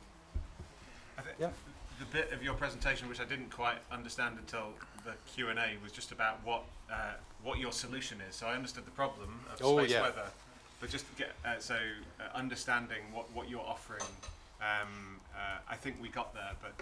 But the solution is quite simple. Yeah. We have a very technical data. Yeah. They try to understand how to make a decision in an operational way. Yeah.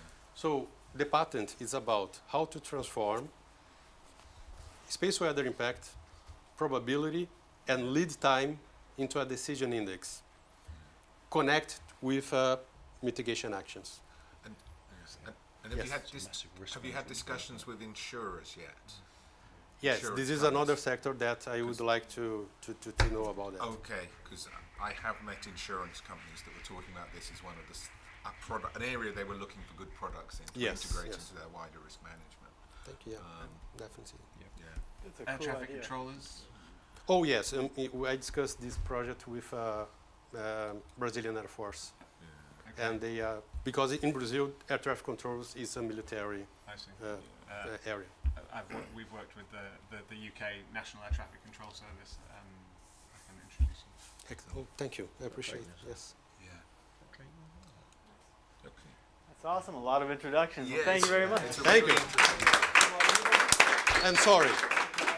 My bad. I think all of you should stand up and give yourself an applause. You did amazing. Amazing. I'm quite sure the judges will have a very hard time. Yeah. Just so you know, we have a break now for lunch. So lunch will be served. So let's go out there, mingle a little bit. I highly encourage you. I heard so many introductions to talk to your judges and say, wow, that'd be great. I'd love to have that introduction. And at least make the connection, swap contacts. You have them, but face-to-face is always good. All right, thank you very much, and thank you to the judges, please.